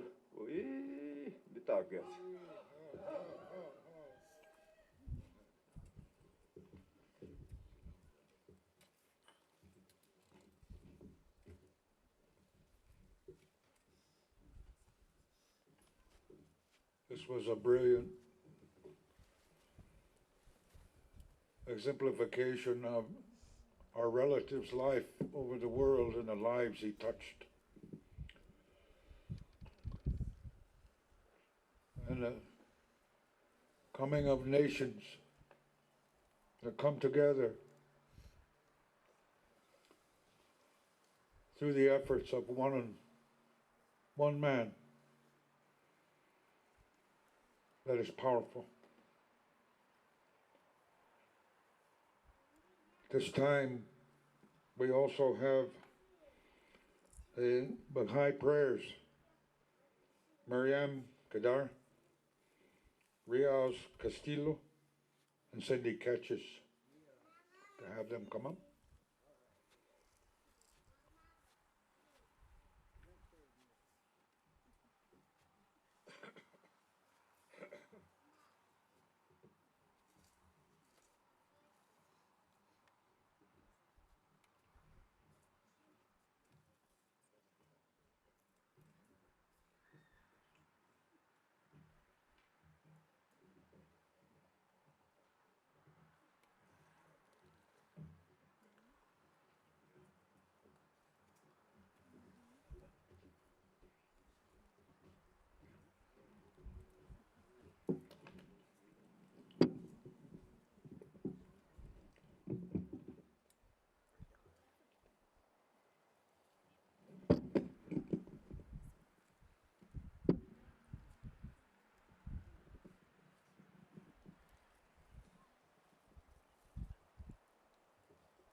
Verily, I am thy servant, O my God, and thy poor one, and thy supplicant, and thy wretched creature. I have arrived at that gate, seeking thy shelter. I have found no contentment save in thy love, no exaltation except in thy remembrance, no eagerness but in obedience to thee, no joy save in thy nearness, and no tranquility except in your reunion with me, thee. Notwithstanding that I am conscious that all created things are debarred from thy sublime essence, and the entire creation is denied access to thine inmost being. Whenever I attempt to approach thee, I perceive nothing in myself but the tokens of thy grace, and behold not in my being but the revelations of thy loving kindness. How can one who is but thy creature seek reunion with thee and attain thy presence, whereas no created thing can ever be associated with thee, nor ought comprehend thee? How is it possible for a lowly servant to recognize thee and extol thy praise, notwithstanding that thou hast destined for him the revelations of thy dominion and the wondrous testimonies of thy sovereignty? Thus every created thing beareth witness that it is debarred from the sanctuary of thy presence by reason of thy limitation imposed upon its inner reality. It is undisputed, however, that the influence of thine attraction hath everlasting been inherent in the realities of thy handiwork. Although that which beseemeth the hallowed court of thy providence is exalted beyond the attainment of the entire creation. This indicateth, O my God, my utter powerlessness to praise thee, and to reveal if my utmost impotence in yielding thanks unto thee, and how much more to attain the recognition of thy divine unity, or to succeed in reaching the clear tokens of thy praise, thy sanctuary and thy glory, nay, by thy might, I yield for naught but thine own self, and seek no one except thee.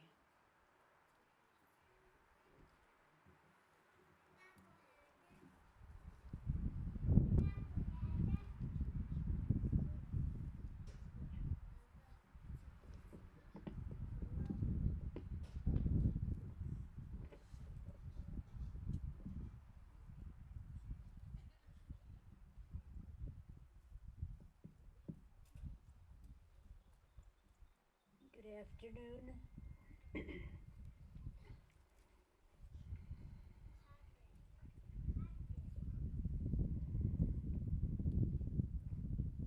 Some time ago, Abdu'l-Baha met a young man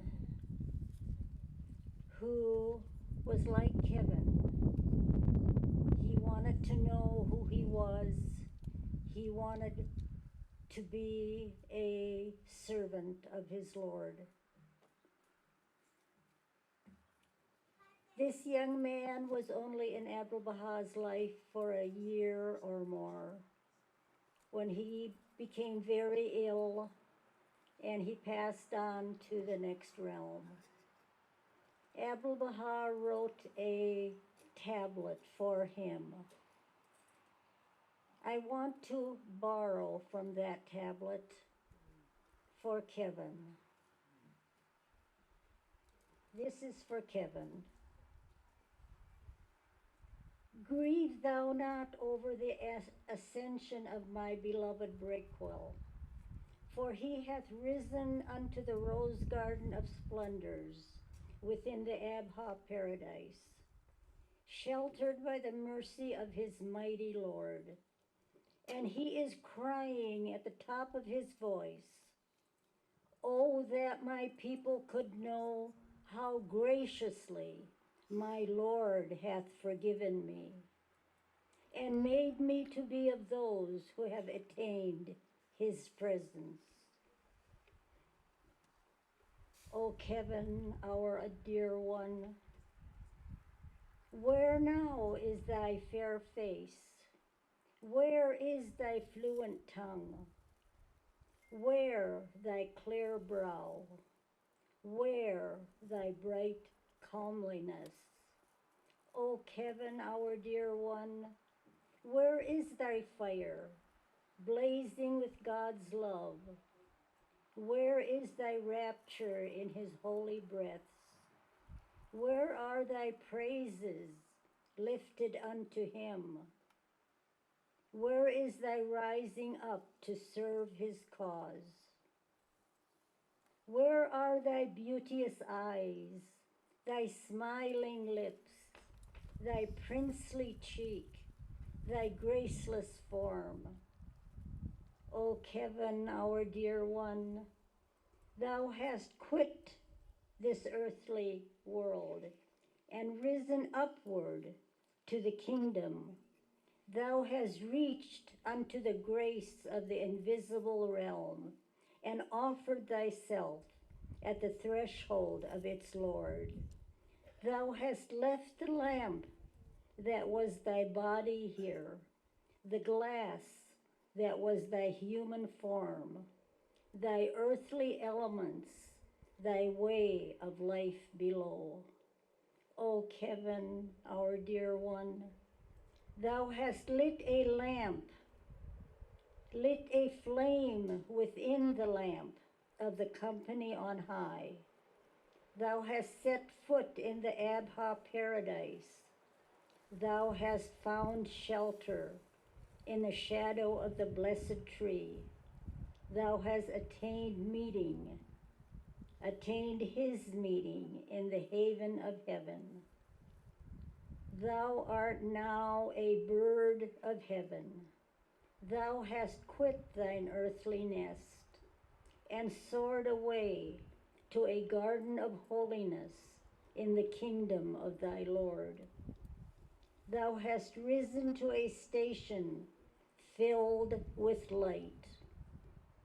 Thy song is even as bird song now. Thou pours forth verses as to the mercy of thy Lord, of him who forgiveth ever.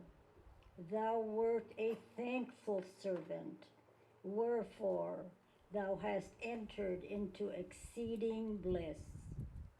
O Kevin, our dear one, thy Lord hath verily singled thee out for his love. He hath led thee into his precincts of holiness, and made thee to enter the garden of those who are his close companions, and hath blessed thee with beholding his beauty.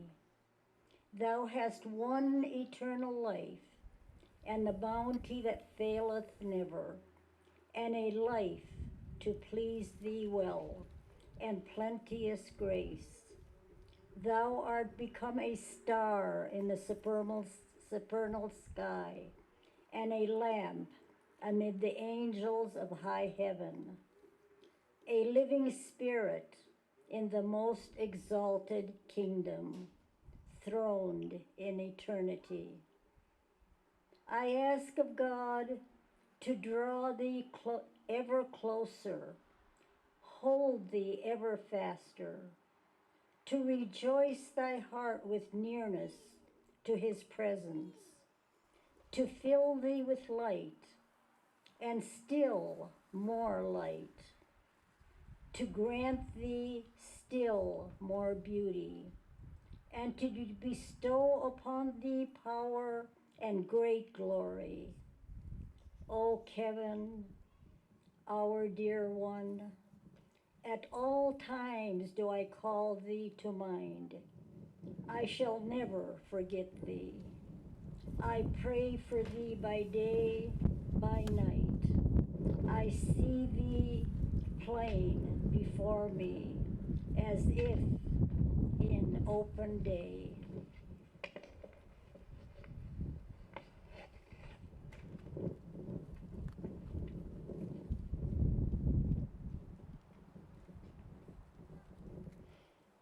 He is God, exalted is he, in kindness and bounty. Glory be unto thee, thou, O my God, the Lord omnipotent. I testify to thine omnipotence and thy might, thy sovereignty and thy loving kindness, thy grace and thy power, the oneness of thy being and the unity of thine essence, thy sanctity and exaltation above the world of being and all that is therein. O my God, thou seest me detached from all save thee, holding fast unto thee, and turning unto the ocean of thy bounty, to the heaven of thy favor, to the day star of thy grace. Lord, I bear witness that in thy servant thou hast reposed thy trust, and that is the Spirit wherewith thou hast given life to the world. I ask of thee by the splendor of the orb of thy revelation, mercifully to accept from him that which he hath achieved in thy days, Grant then that he may be invested with the glory of thy good pleasure and adorned with thine acceptance.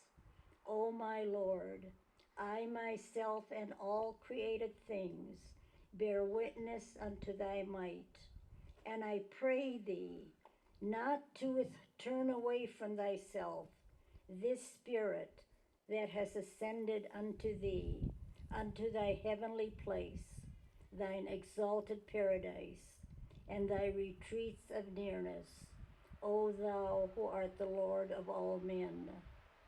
Grant then, O my God, that thy servant may consort with thy chosen ones, thy saints and thy messengers in heavenly places, that the pen cannot tell, nor the tongue recount. O my Lord, the poor one hath verily hastened unto the kingdom of thy wealth, the stranger unto his home within thy precincts. He that is sore athirst to the heavenly river of thy bounty. Deprive him not, O Lord, from his share of the banquet of thy grace, and from the favor of thy bounty.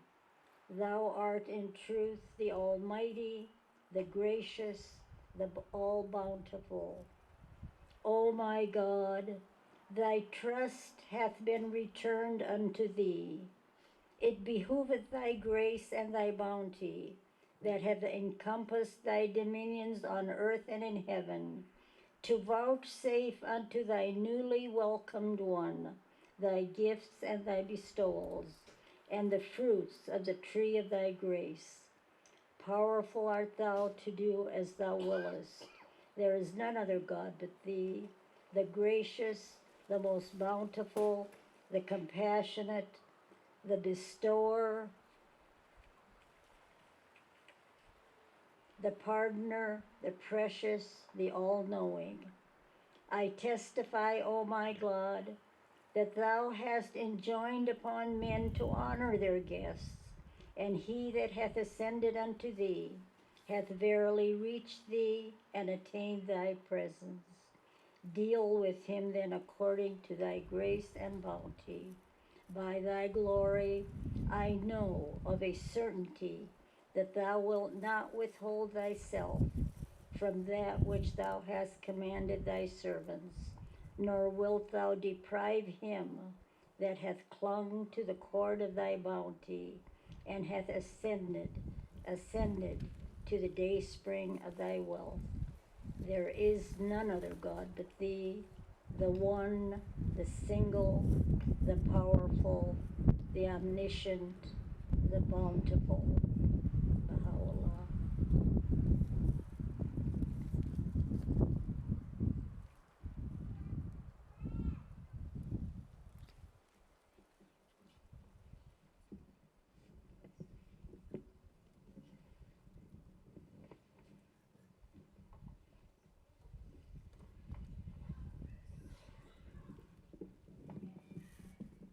Friends and family of Kevin, I just want to say that I dreamed of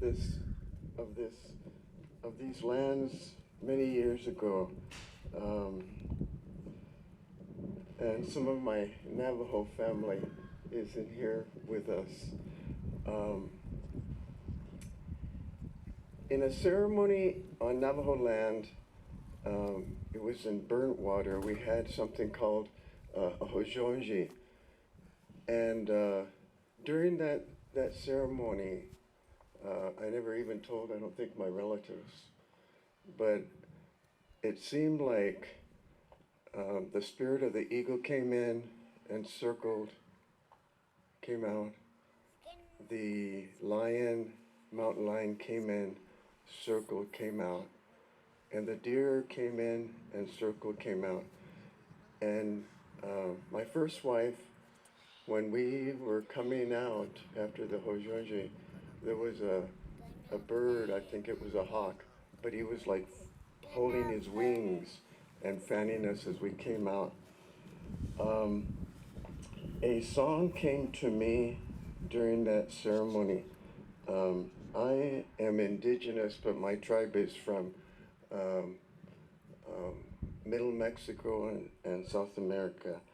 I'm gonna tell you what it is in English, but actually the words are in Arabic. And it's basically stating that the great mystery is the all-glorious, the great mystery is the most pure, the great mystery is the most beautiful, the great mystery is the most powerful, and the great mystery is the most great. This is in Arabic, because the great mystery is for all of the people of the planet.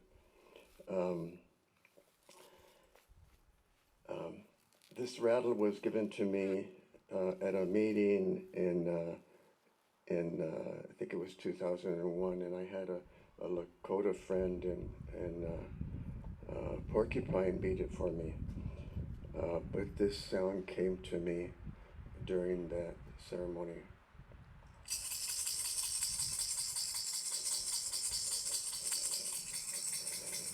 Laupa, alauapa, alauapa, alauapa, alauapa, alauapa, alauapa, alauapa, yabahalapa, yaliwala, yaliwala, yabahalapa. Yabahalabo, yabahalabo, yaliwalo, yaliwalo.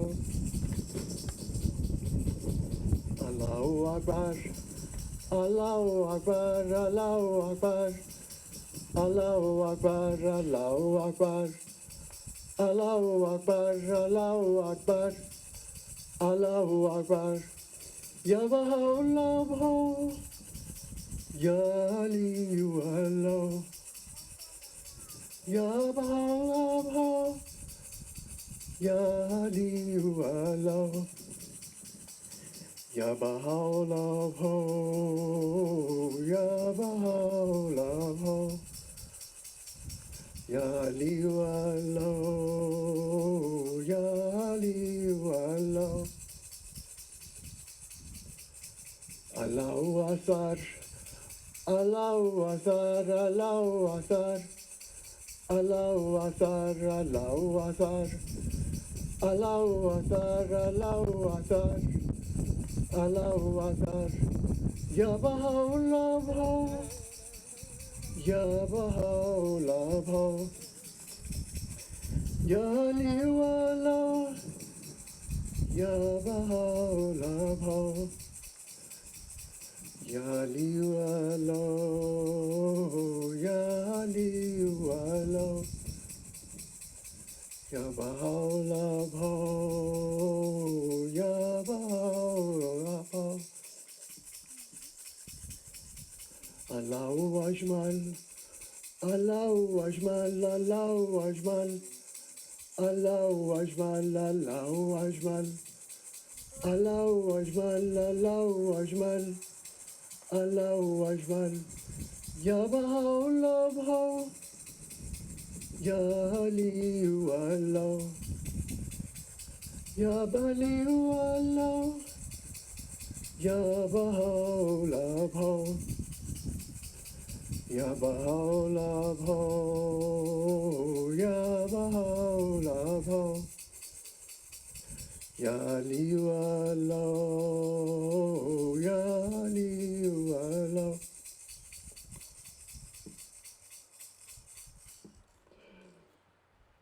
I want to share a short, it is a writing versus a prayer, but to me, my brother Kevin,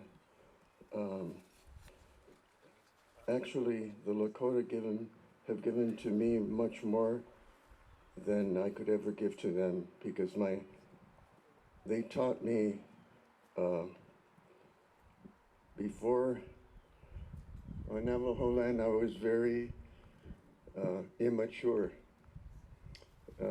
didn't know my way, but up here the Lakota taught me how to be firm in the Great Spirit. But this is a little bit about what Kevin taught me, and it reminds me of him. Love is the most great law that ruleth this mighty and heavenly cycle, the unique power that bindeth together the diverse elements of this material world, the supreme magnetic force that directeth the movements of the spheres in the celestial realms. Love revealeth with unfailing and limitless power the mysteries latent in the universe. Love is the spirit of life unto the adorned body of mankind, the establisher of true civilization in this mortal world, and the shedder of imperishable glory upon every high aiming race and nation. Aim.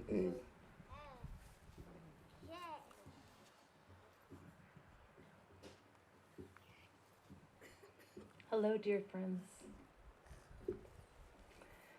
As our hearts mourn the great loss of our brother, our father, our grandfather, our uncle, our loved one, I know he's dancing in the worlds beyond, because look at this beautiful representation of the perfect time together of Lakota spirituality and the Baha'i faith. As Kevin taught me, there's no difference. It's all oneness. I wanted to share a very quick writing from Baha'u'llah. While in this world, separation is inevitable and bring it with a burning grief. Therefore be thou not consolate. Do not languish. Do not sigh. Neither wail or weep. For agitation and mourning deeply affecteth his soul in the divine realm. When he findeth that thou art happy, when he findeth that thou art happy, he becometh more cheerful. But when he perceiveth that thou art disconsolate, this provoketh anguish in his heart. Let's help him not feel anguish in the next world because of our sadness and grief. I want to encourage everyone, when we finish this service today, to try to carpool together to the gravesite as we go to say our final goodbye of his earthly remains in this life. And then we'll come back here for a wonderful meal and fellowship together. There are pictures along the wall here and on the other side. They're keepsakes for you all, so please help yourselves to them. There are multiple copies of most of them, so take one and leave the rest for the next person. And last but not least, these beautiful pictures that were created. If you'd like one in the future, check back at the Patricia Locke Foundation website and you can order one. And I know that one of his greatest desires and wishes was to help that foundation that he created soar. So you can make a donation and receive one of these beautiful posters. Thank you.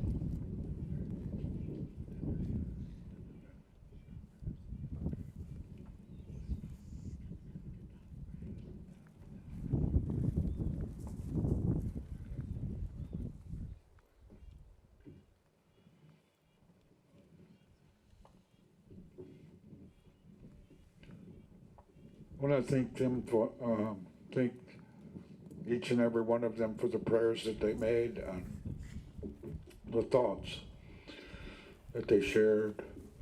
And we have we're getting down on time a little bit, and I've talked with the funeral director and things, and with the police escort and other things that are kind of been set for today. So, but at this time, we had the honor song, but we're not sure where the drummers went. All the drummers. Oh, okay. All right, they're warming up. All right. So we'd like to have them for their honor song.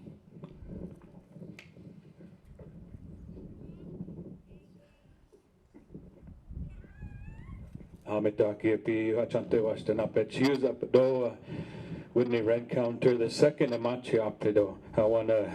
This song we're gonna share for Dexy Kevin, and is a song that he probably danced to hundreds of times throughout his lifetime. When he would hoop dance, he would play this song. So we're gonna share it for him. And many years ago, Tahashi Dutta, Flying Earth, got a hold of me and said, Tahashi, I was supposed to go to Suriname to sing for Dexy Kevin, but I can't go, so can you go? We checked with all the other singers, and none of them can pass a background check, and they can't get their passports. And so, Tahashi, can you go? So I went with Kevin to Suriname and sang for him, and he would dance for 45 minutes straight, and I had to sing all by myself for him. And so, a lot of stories. So we're going to share this song for him, the one that he danced to thousands and thousands of performances across the world. So we're going to share this song by the Black Lodge Singers at this time.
Thank you. Thank you, drum group.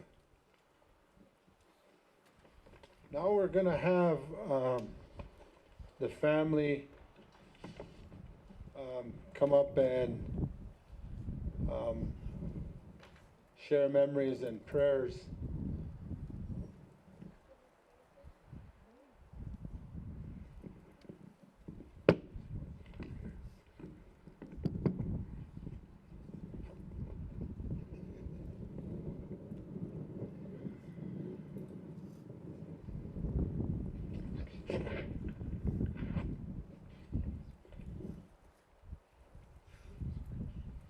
Hi everyone, I'm Patricia Locke and the daughter of Kevin Locke, one of the daughters of Kevin Locke, and I would like to share this prayer with everyone. O my Lord, I am a child of tender years. Nourish me from the breast of thy mercy. Train me in the bosom of thy love. Educate me in the school of thy guidance, and develop me under the shadow of thy bounty. Deliver me from the darkness. Make me a brilliant light. Free me from unhappiness. Make me a flower of the rose garden. Suffer me to become a servant of thy threshold, and cover upon me the disposition and nature of righteous. Make me a cause of bounty to the human world, and crown my head with the diadem of eternal life. Verily thou art the powerful, the mighty, the seer, the hero, Abdul Baha.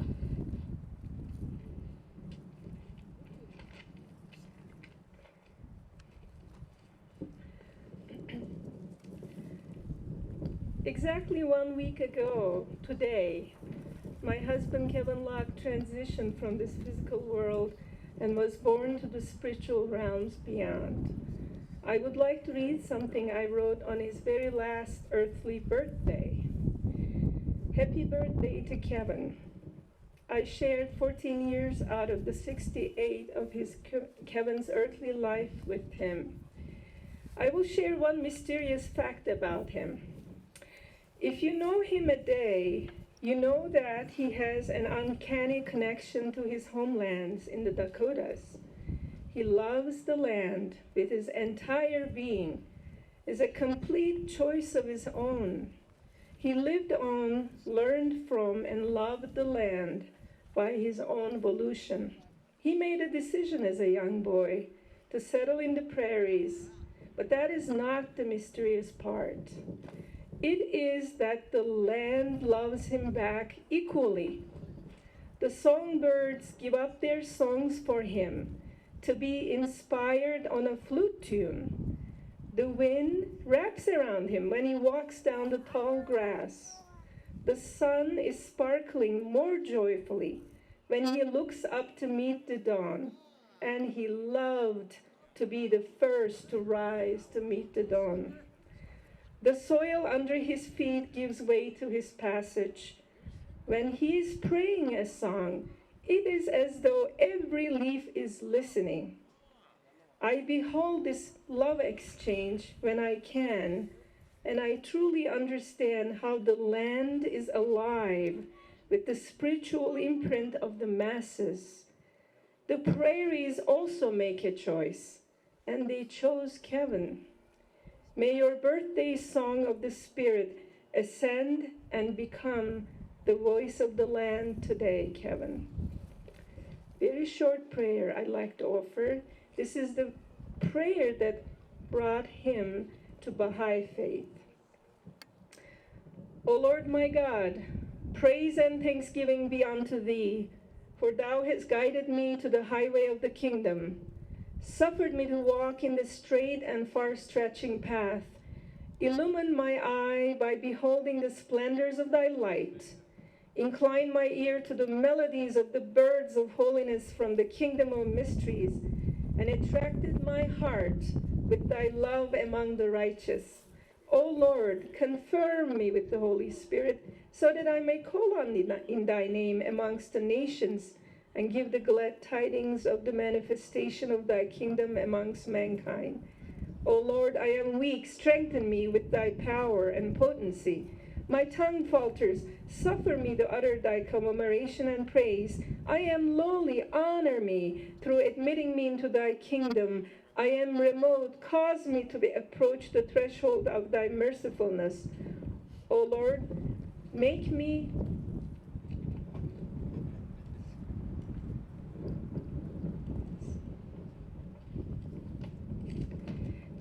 a brilliant lamp, a shining star and a blessed tree, adorned with fruit, its branches overshadowing all these regions. Verily thou art the mighty, the powerful, and the unconstrained.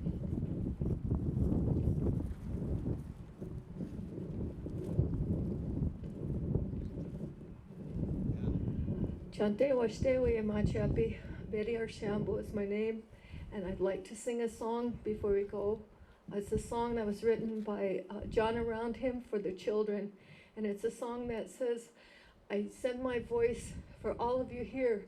All of us are the ones that are going to have a hard time. And he wrote this because he said the children are having a hard time. So I want to share this song with you. Oh yeah, Makiaya, Chemakiaya, oh yeah, Makiaya, oh Makiaya, hey, Daka.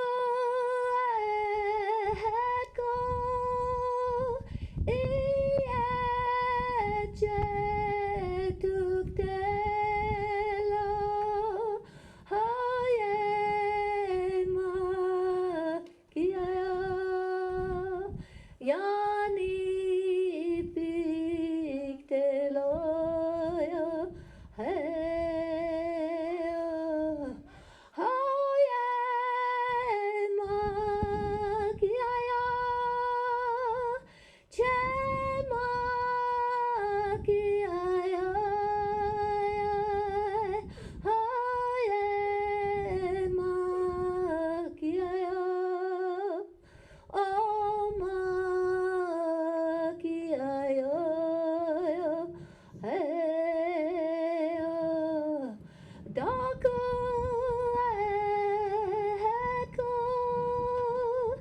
eko ieje tuktela haye makiaya yani pik teloya heyo pilamaya midako yase.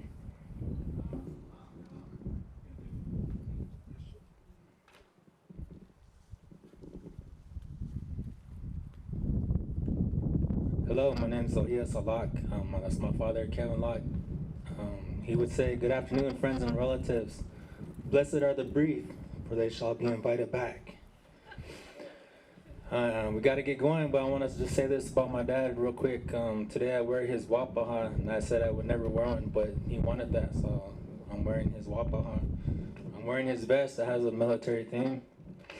This shirt right here comes from Winnie Country, which my dad, he made ties with him, and that's his nephew, my Tahashi.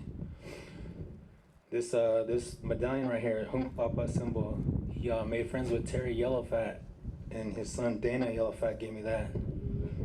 These badger claws, they come from my Tahashi, Iyan, Stony Three Lakes, and my Unchi made relatives with that family. And the badger claws for veterans, because a badger never retreats and it doesn't get scared. My dad, he loved me as a boy, and today he dressed me like I was a little boy. Another time, I had a surgery on my shoulder, and while I was out getting my surgery done, he was saying prayers and he was singing. Then when I got out, he really took care of me like I was just a little boy. Just really waited on me and made sure I had my painkillers, ice for my shoulders.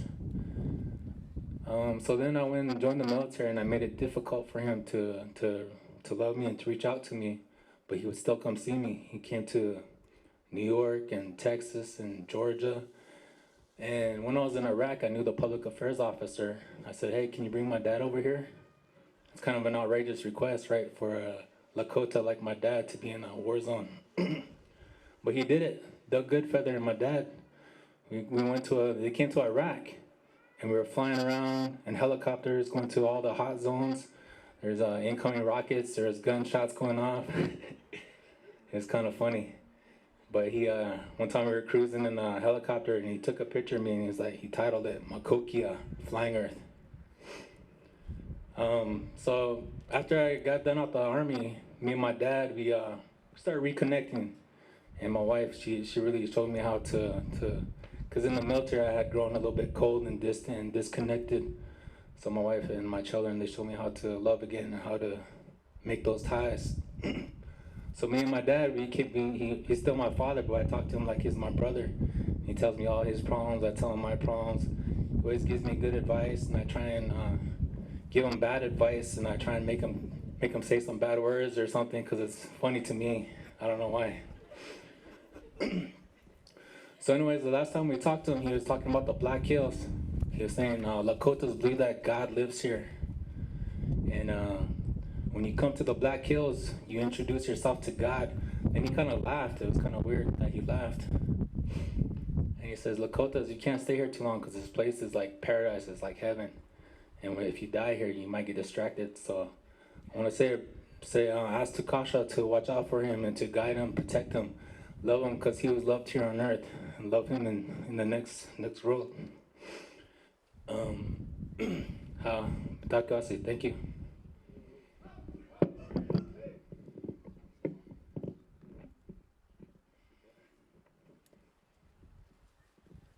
We're going to continue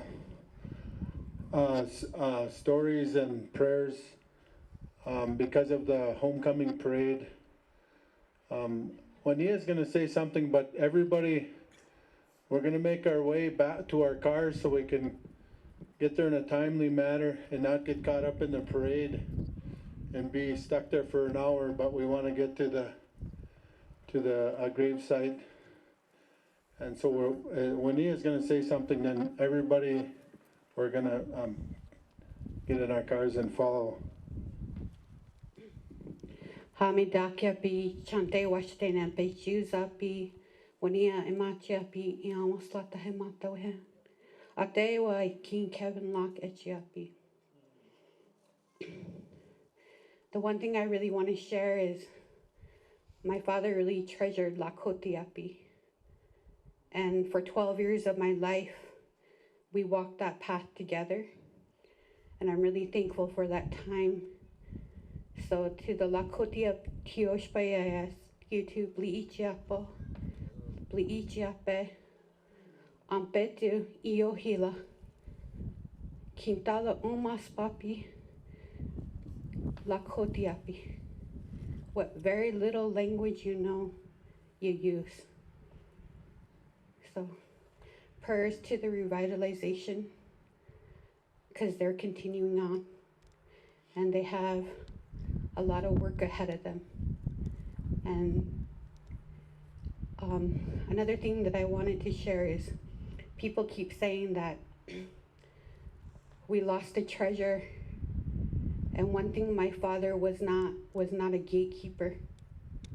My father shared everything. And all of his knowledge is out there. And all you have to do is ask. And someone will know what my father would say.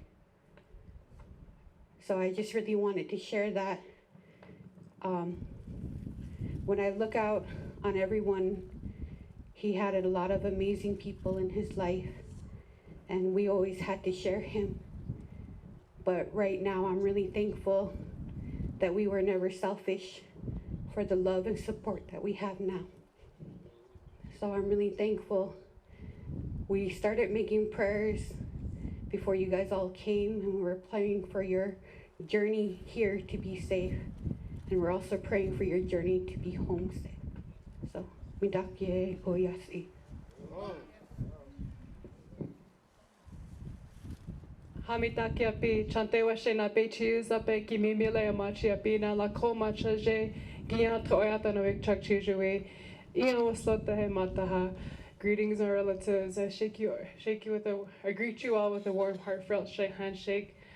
My name is Kimimila, and I'm named after my grandmother. She flies to defend her nation. I come from Standing Rock. Atewaeki Kevin Locke, Tokea Inaji. Like my brother said, blessed are the brief. And I really appreciate that both my siblings, all my siblings, kind of summed up everything that I was wanting to say. My request of you, of all of you who have the stories, all those kids that you heard playing, those were the next generation. They're all meeting each other for the first time.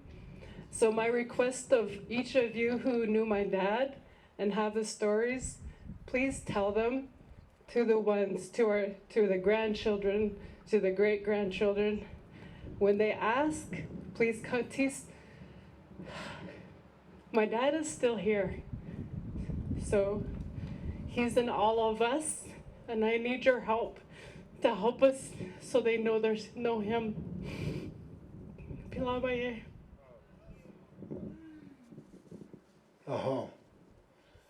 Okay, everybody, we'll meet back here after the service at the cemetery to have a lunch and share more stories and prayers. Thank you.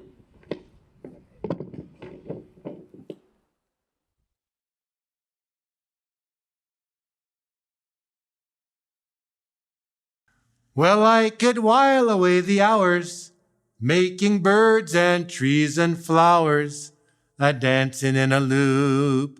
My feet would be a-flying, and I'd be out there trying if I only had a hoop.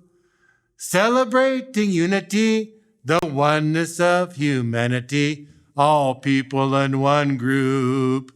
The way I really want to be, one big human family if I only had a hoop. Well, I could show you why the world is really one. I could show exactly how it's done. And better yet, we'd have some fun. Well, I'd be out there grooving, every part of me a-moving, a-dancing till I droop. And I could get my rhythm, the singers, I'd be with them if I only had a hoop. Well, I could show you why the world is really one. I could show exactly how it's done. And better yet, we'd have some fun. Well, I'd be out there grooving, every part of me a-moving, a-dancing till I droop. And I could get my rhythm, the singers, I'd be with them if I only had a brain and a heart and the nerve and a hoop.